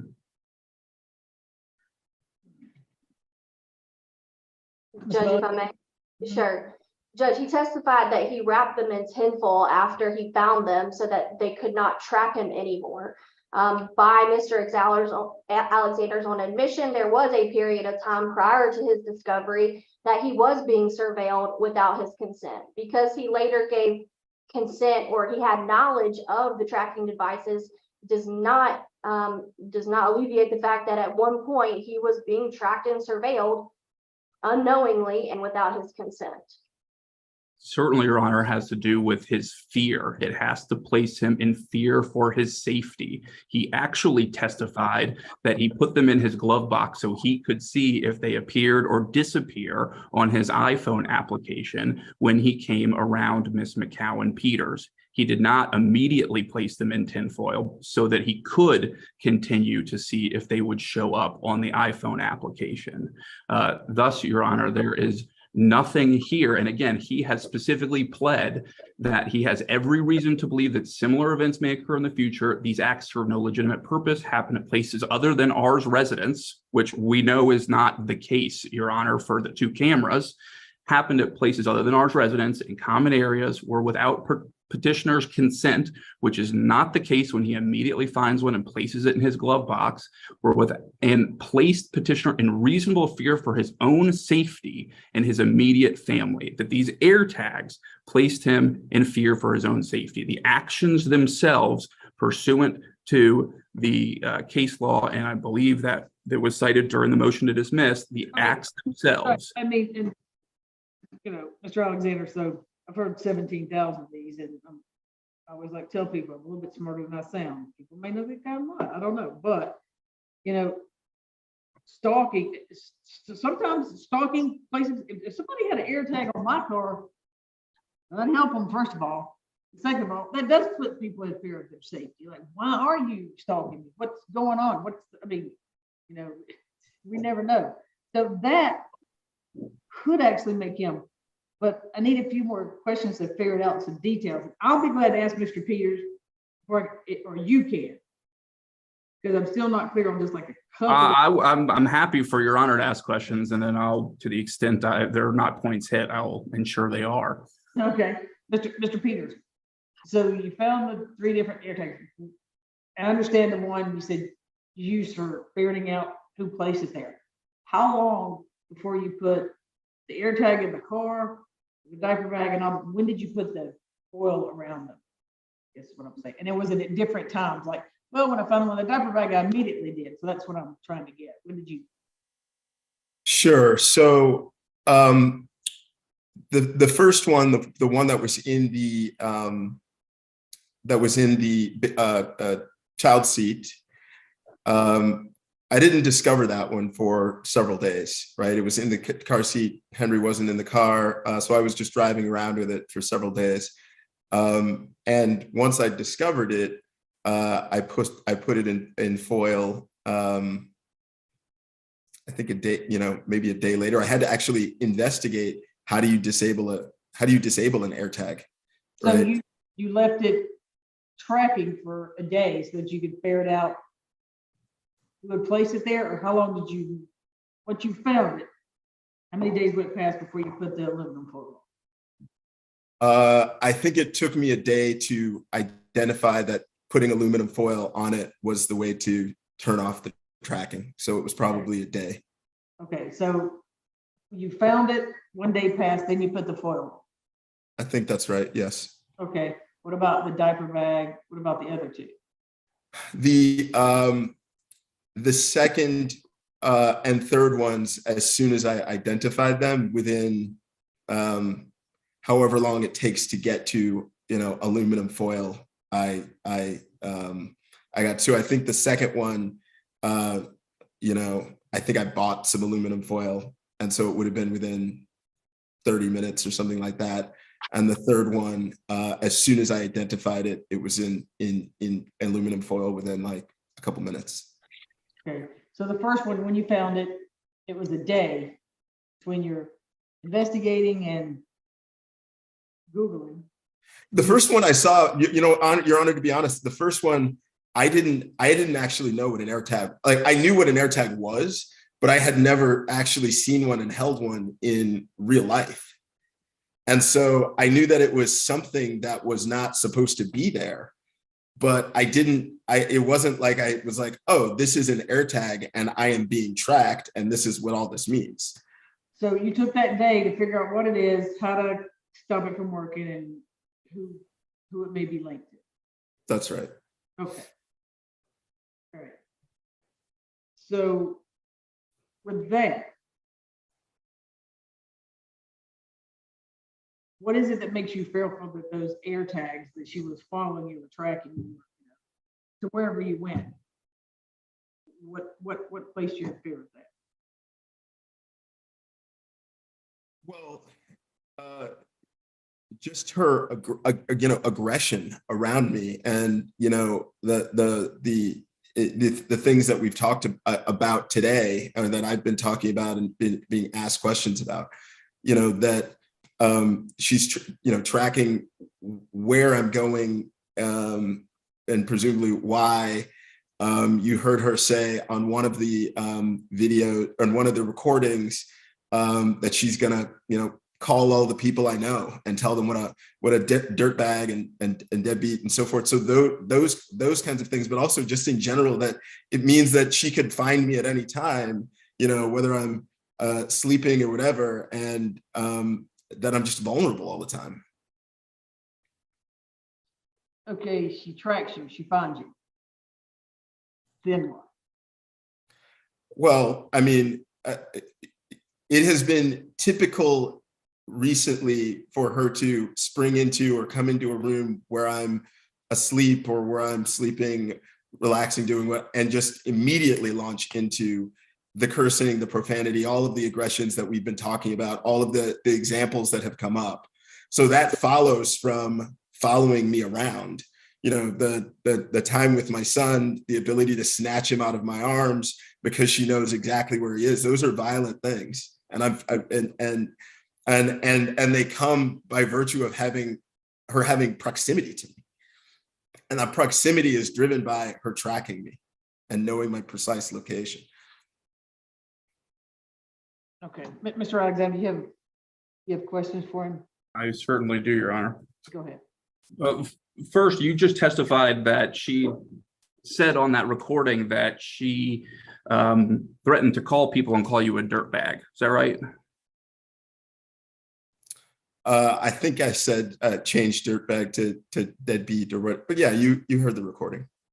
Okay. I'm asking you what you just testified to. Okay. You are afraid that those calls are somehow going to physically harm you? It would depend on who she would call and for what purposes. I mean, So are you afraid she would call a hitman and tell you you're a dirtbag? For instance, I would be afraid, that December 24th incident, one of the things that she did, if the recording had continued to play, I was just there to pick up my son, but she called her brothers who were like hiding off in a back room to come up to intimidate me. Those guys are all, and I'm a reasonably big guy. Those guys are bigger than me. They're taller than me. They both have criminal records. These are scary guys to be confronted with with her in a small confined space. So again, like the question of who she would call depends on the context of. So I want to be clear. So absolutely. Not scary enough though for you to put that incident in your petition though. Is that correct? Well, Is that correct? Did you put that incident in your petition? What I can say about the petition is that correct? Did you put that incident in your petition? Yes. My answer, no, Mr. Peters. But that's not a yes or no question. Yes, it is. If you look at the, Your Honor, would you please direct him to answer the question? You have to answer yes, no, then you can give an explanation. it is scary enough to be put in the petition. Did you put that allegation in the petition, Mr. Peters? I didn't write that petition. Look at the penmanship. I gave all of these facts to Miss Willis, and she wrote the petition. So that's why I'm saying it's not a yes or no. But absolutely, this is. Did you review this prior to it being? I did. Yes. Did you review it prior to signing your verification? And I agree with everything in it. Hold on, y'all don't talk over each other, because if y'all do that. My apologies, Your Honor. And the punishment. It's late. It's late in the day. Yeah. And the punishment, whoever keeps doing that spends one day with Miss Lee doing takedown with people talking over one another. That's the punishment. Apologies. Okay, go ahead, Mr. Alex. I appreciate that, and I apologize. Obviously, this is an extremely serious thing that I can't get a direct answer on, Your Honor. So go ahead and ask your question. Well, I'm not sure I ended up hearing the answer after he gave his excuse as to why it wasn't in there. Why wasn't it in there then, Mr. Peters? Why did you feel that your wife allegedly slapping you across the face was not appropriate to include in a family violence petition? Well, I think you've I reject the premise of the question. The answer is I went to. I'm sorry, I'm asking the questions, okay? Why did you feel that it was appropriate to leave out an actual allegation of assault, which you went to the police department to claim, in a family violence petition? Why did you feel you should leave that out? I knew that I needed relief, but I didn't know the specifics of, like, there are multiple kinds of petitions that you could file, and I didn't know the various legal. And so I relied upon my counsel to take all of the facts that I'd given and all of the things that had happened and put in a petition that was consistent with how this fairly stylized process works. And so I didn't elect to leave. There were many more facts that could or maybe should have gone in there. I didn't elect to leave any of them out. Did your counsel sign this? Did your counsel sign this petition, Mr. Peters? I signed it. Okay. So all of these other incidents where you claim that there was, well, let's see exactly what it was, more than verbal violence, none of those allegations were important enough for you to include in your petition for temporary protective order pursuant to the Family Violence Act. I've never read the Family Violence Act, so I don't know what the Family Violence Act requires, demands, or expects. So, Mr. Peters, you assumed that an AirTag was more appropriate for a petition under the Family Violence Act than family violence? That is not what I assumed. What I assumed is that if I gave the various facts to my counsel, that my counsel would craft a petition consistent with the act, which, of course, as I just mentioned, I had never actually read. I had a belief that what was happening to me was violence, that it was wrong, and that I needed it to stop in order to feel safe. But I didn't actually know the particulars of the Family Violence Act as applied through court cases and regulation. So you signed this document, you claim to have not read the statute, yet you state in your petition that tracks the statute almost verbatim, petitioner has every reason to believe that similar events may occur in the future. These acts serve no legitimate purposes, happen at places other than respondents' residence in common areas, were without petitioner's consent, and place petitioner in reasonable fear for his own safety and his immediate family. You included that language in your petition. Isn't that right? I don't have the petition in front of me, but I'll take your word that you're reading it. But the reality is I believe all of those things are accurate. Okay, so just again, to be clear, there is not one single allegation in your petition of actual violence. Isn't that right? I don't know that that's what you said. I don't know that that's true. You need to read your petition, Mr. Peters. You need me to put it up here so you can reread it? I don't, but I do know that what is actual violence is no, subject to different definitions in different places, and the things that we're talking actually, about today seem like actual violence to me. Those things to me very much seem like actual violence. So, Mr. Now, Peters, you were the Mr. Peters, you have to answer questions that he asks. okay. That your attorney can ask follow-up questions, so you have to answer his question. So, Mr. Peters, you're not aware in filing your petition for family violence that in fact, violence is quite literally defined under the statute 1931 of what constitutes family violence. I've never read the statute. Okay. So you testified that one of the recordings that we heard was, quote, that's a typical conversation with Candace where she curses at you, right? It happens frequently. Happens frequently. Throughout the marriage?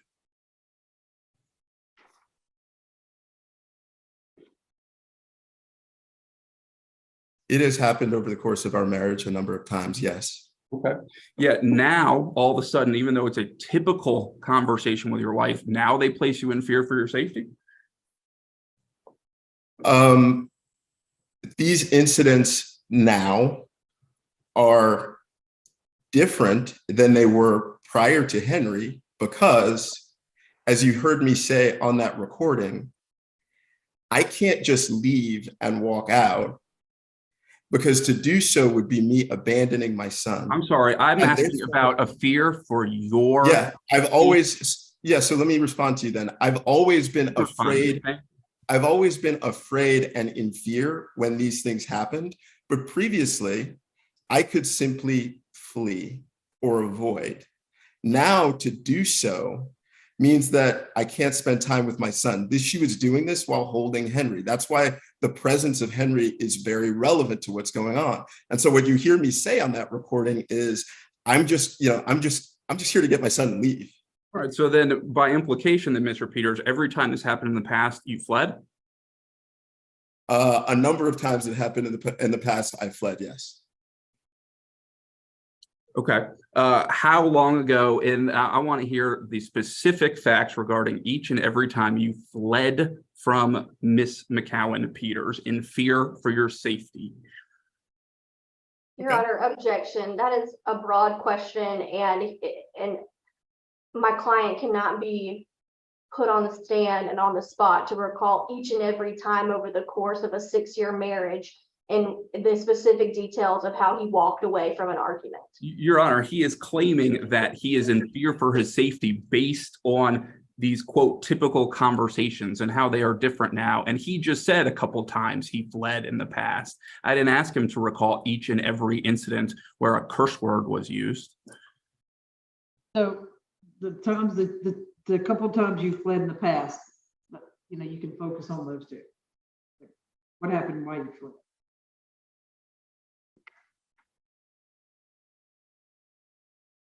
What happened and why did I flee? The what happened, Judge, briefly is exampled by what you just heard.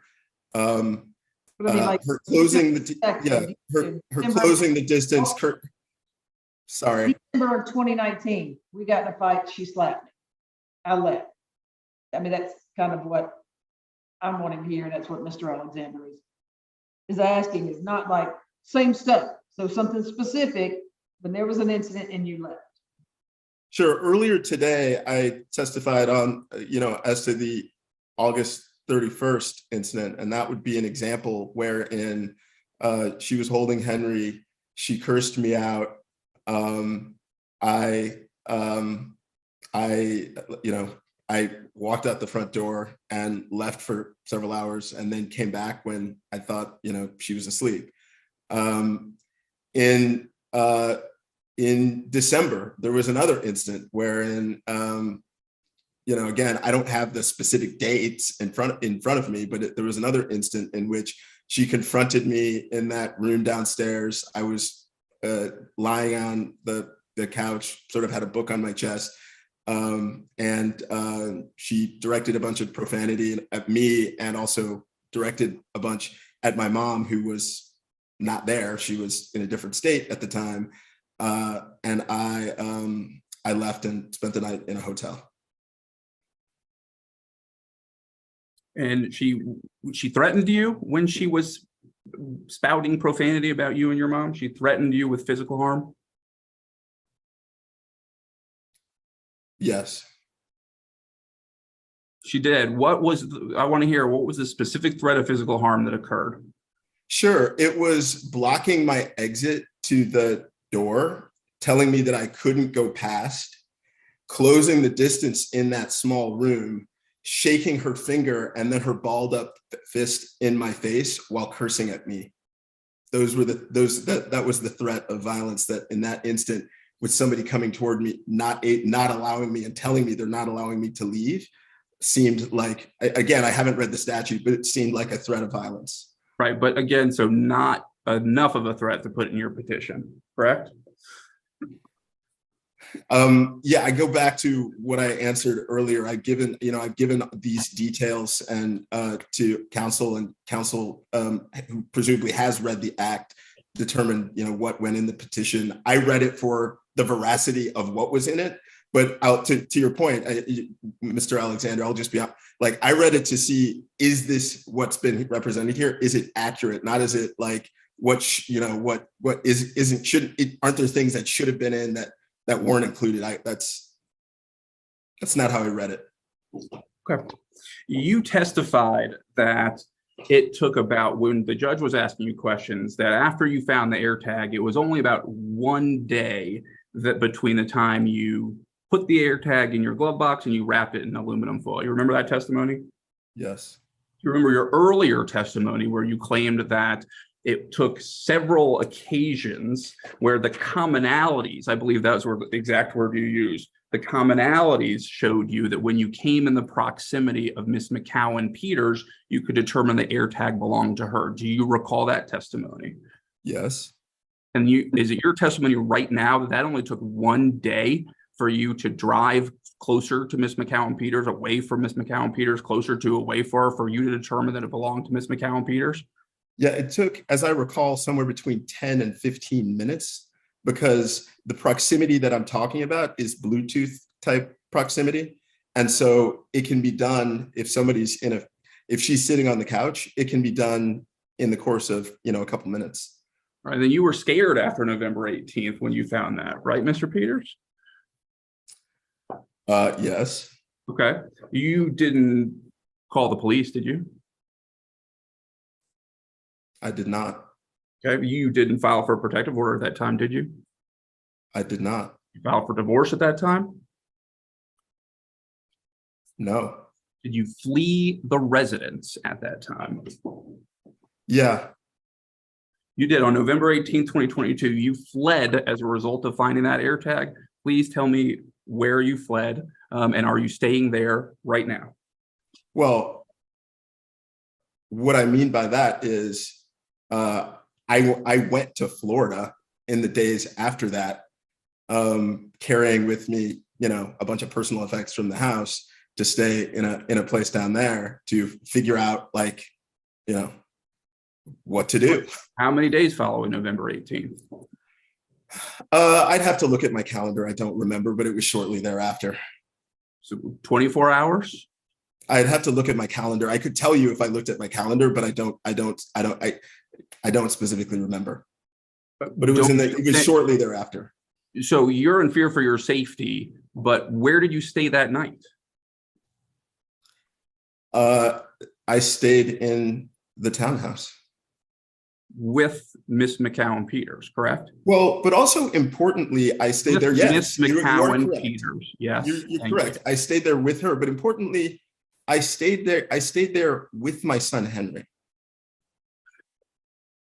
I stayed there with my son Henry because it's my job, even when something scares me, to put up with that and to go through it in order to be a good father to him. And so there are many times that I did things that were scary for me. You heard them on the 24th because I did them for the benefit of my son.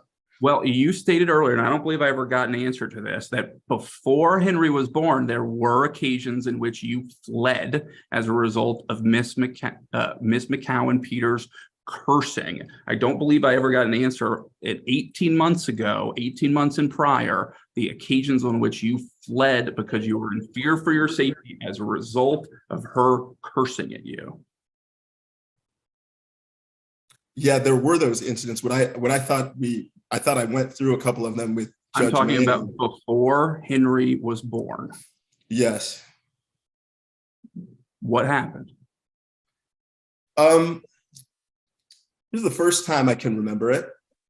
It was in the first year that Candace and I were married.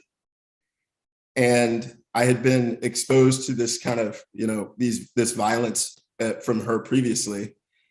And we were heading into our apartment, and she cursed me out in the elevator up to the 10th floor and in the hallway. And rather than going into the apartment, because I knew the direction it was going to go once we were in a small space, I went to the airport, got on a flight, and went to Florida. Okay. And that's because you feared she was going to physically assault you in the apartment.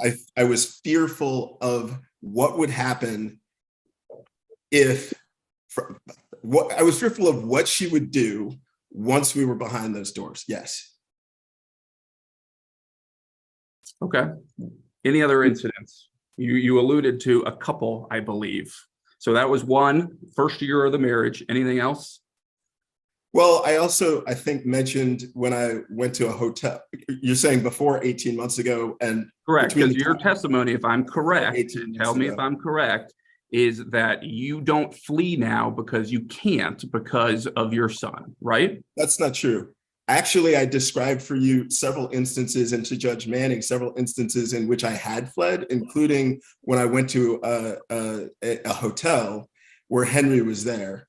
However, the threshold for fleeing, I would say, is a lot higher. The incidents are much more violent because even in instances, you're asking why I didn't leave or call the police or go or like immediately on the 18th. And the reality is, yeah, I went to Florida a couple days later, but I was trying to, in the interim, spend time with my son, to bond with him and to teach him how to become an adult. Whereas prior to Henry, I probably would have gotten in my car or gone to the airport and left immediately. Henry has changed that dynamic because I simply now have to put up with things that scare me. I have to put up with being around Candace when it scares me. If putting up with that is required of me in order to be a good father. But you just testified that there are times when Henry's there and you leave. So tell me the difference then about times that scare you so much that no matter that Henry's there, I'm out of there, as opposed to the incident. Yeah, the difference is a matter of degree. That she's being so violent, so profane, that even my presence there is right. Is in and of its. Mr. Pierce, can you tell me what your definition of the word violence is? Well, look, I'm not sure I have one. I mean, this professor at Stanford just wrote a whole book on the title of which is Violence. It came out like 22. I'm not asking what his definition of violence is. Yeah, but what he's saying is like the violence is like it's a hard thing to define. And I think it's when somebody's threatening you and when they're being unleash hate. When they're making you. Mr. Peters, oh, I'm sorry. Not talking differently. I'm going to unleash Miss Lee on you. It's going to be worse than having to work with her side. I'm sorry. So he's not talking in general to define it. What's violence to you may not be violence to me. So what is violence to you? What do you consider violence that's making you fearful? I think. Am I right, Mr. Alexander? That's correct, Your Honor. Thank you. Great, Your Honor. It's this. It's the cursing, the closing of space, doing this, I think you guys can see how I'm jabbing. If that's your eyeball, it's the slapping across the face. It's the hitting of that finger in your left eye. It's the balling up and somebody shaking their fist in your, and then it's, by the way, then it's grabbing the relatives and having them close in to back the play when you're, you know, in your own space, in your own house. Those things are what I mean by violence. So the act of discovering the AirTag did not put you in fear, did it, Mr. Peters? It did. It did. It did at that moment in time. Was Miss Peters around you? Well, can I clarify my last statement? Was Miss Peters around you? Yeah, I need to clarify my last like the act. I believe your counsel can do so on redirect, Mr. Peters. Okay. So, sure, when I discovered that it was an AirTag and that it was tracking, used for tracking objects, but now was tracking me, and that it was linked to Candace, that immediately put me in fear. Discovering a piece of equipment that I didn't, when I first saw the AirTag, I didn't know what it was. So it was only after I figured out what it was and what it was being used for, it was at that moment instantly that I was in fear. That's what I mean by, can I clarify? But yeah, initially I just discovered a lump. Yeah, so I appreciate you clarifying that. So your specific fear then, and I want to be clear about this, was that Miss Peters was going to show up and wag her finger in your face? I think I talked about her doing much more than that. And I never used the word wag. I believe you just said, you even gave us a very nice example of it, pointing at the camera, balling up a fist, closing space, and cursing at you. That was what you said, slapping me across the face, and that very same finger that she was jabbing in my face. I think I also mentioned Mr. that Peters, it went into my eye. Mr. Peters, you have awakened. Mr. Peters, I can't do it anymore. He's telling me, Judge. He just won't finish their question, and it's just killing me. I'm sorry. Okay, now she has never turned on her mic and said something. Mr. Peters, this is how it, look, most lawyers are married to other lawyers, and trust me, even then when we argue, we tend to say, okay, sometimes we don't, but you've got to let him finish asking the question. If you don't understand it, ask him to rephrase the question. But the first word out of your mouth needs to be yes or no, and you can offer an explanation. Understood, Judge. Thank you. And I'm trying. I'm sorry. I apologize. Miss Lee, is there any way that you could potentially read back what portion of my last question you got? Because I'm not sure I recall exactly what it was. No, sir. Sorry. No, sir. No, sir. Sorry. You're just going to have to wing it on your own. Understood. Thank you, Madam Court Reporter. Mr. Peters, I believe what I was talking about was your fear of what would occur if Miss McCowan Peters showed up to your location. And your prior testimony was that she was being violent and that she would ball her fist, shake her finger in your face, and close the distance. Is that what you are telling this court you are afraid of? In part. But I've also discussed in this testimony her slapping me on the face. And remember when I talked about her putting the finger, like that very finger going into my eye as a result. So it's not just you on, you know, in that room you're in and me here, and she's pointing at me and shaking her fist. It's the closing the space that actually then becomes physical contact. Those are the things that I'm afraid of. That actually becomes physical contact. So you told us about the slap that you went to the police about, right? Right? You went to the police on December 25th as a result of an incident on December 24th, where you claim she physically slapped you. Is that right? Well, except for the day I went to them on the 24th for the first time, and then on the 25th, yes. Okay, and you are claiming there are other incidents in which she closes the gap with you and then actually strikes you? Yes. Okay, and there's not a single one of those incidents pled in your petition for temporary protective order?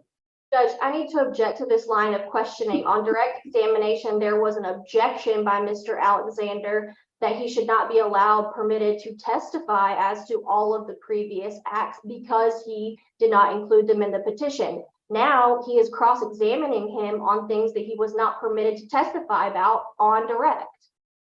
And unfortunately for me, my objection was overruled at the time. And he was allowed. If he opens the door to a different event, I mean, he opens the door to a different event. I know no one else wants to stay here. This is 5:15. Well, Your Honor, I will take this opportunity then to ask the court how much time we had, because obviously Ms. So, McKenna. Here's the thing is, you remember earlier I said I had a special, maybe I weren't, I had a special set trial on Monday. The lawyers have emailed and said they just got an eval from a psychiatrist, a parental evaluation eval. So we're not gonna go forward. I'm gonna have them on at 9:30 on Monday to kind of pre-trial the issues. Do y'all want to come on at Monday? Right, so it's not That's necessarily all. it's a continuance, it's a continuation of the hearing already. Right. And I won't have anything because I especially said it for that trial. So there'll be nothing else except that, well, it'll be at 10 o'clock. I have to hear my ex parte. But so that day, however long will be for Certainly, Your Honor, I'm not sure what my client's availability is, that morning. I can certainly make myself available that morning. I don't believe I have a legal conflict, Your Honor. Ms. McCallum Peters. I mean, so they're gonna be here at 9:30. I'm assuming. So, maybe 10:30. I don't know. My client did just put a chat to me that she is available. Oh, okay. And you too, Mr. Peters? Mr. Peters, I'm sorry. Yes, Your Honor. okay, Ms. Willis, Judge, I'll be available.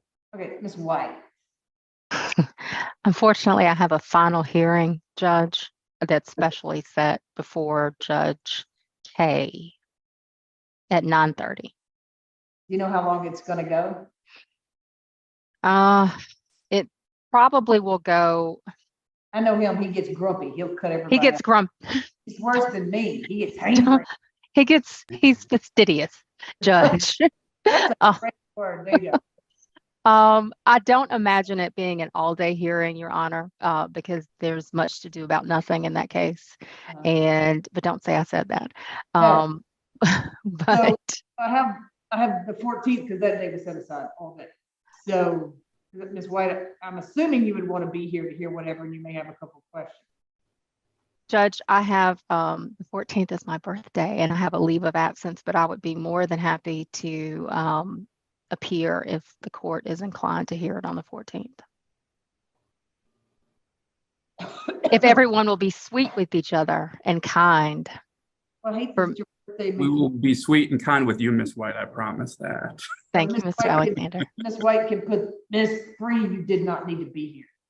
But she can send you guys a new Zoom link so we can do it Tuesday. But Ms. White, you may want to put your office address so that Ms. Willis and Mr. Alexander can send you Valentine's Day chocolate. Wow. Absolutely. Valentine's Day / birthday. Absolutely, Judge. Expected. And maybe Miss Lee too. Miss Lee's going to be here. Miss Lee, are you available to finish this on?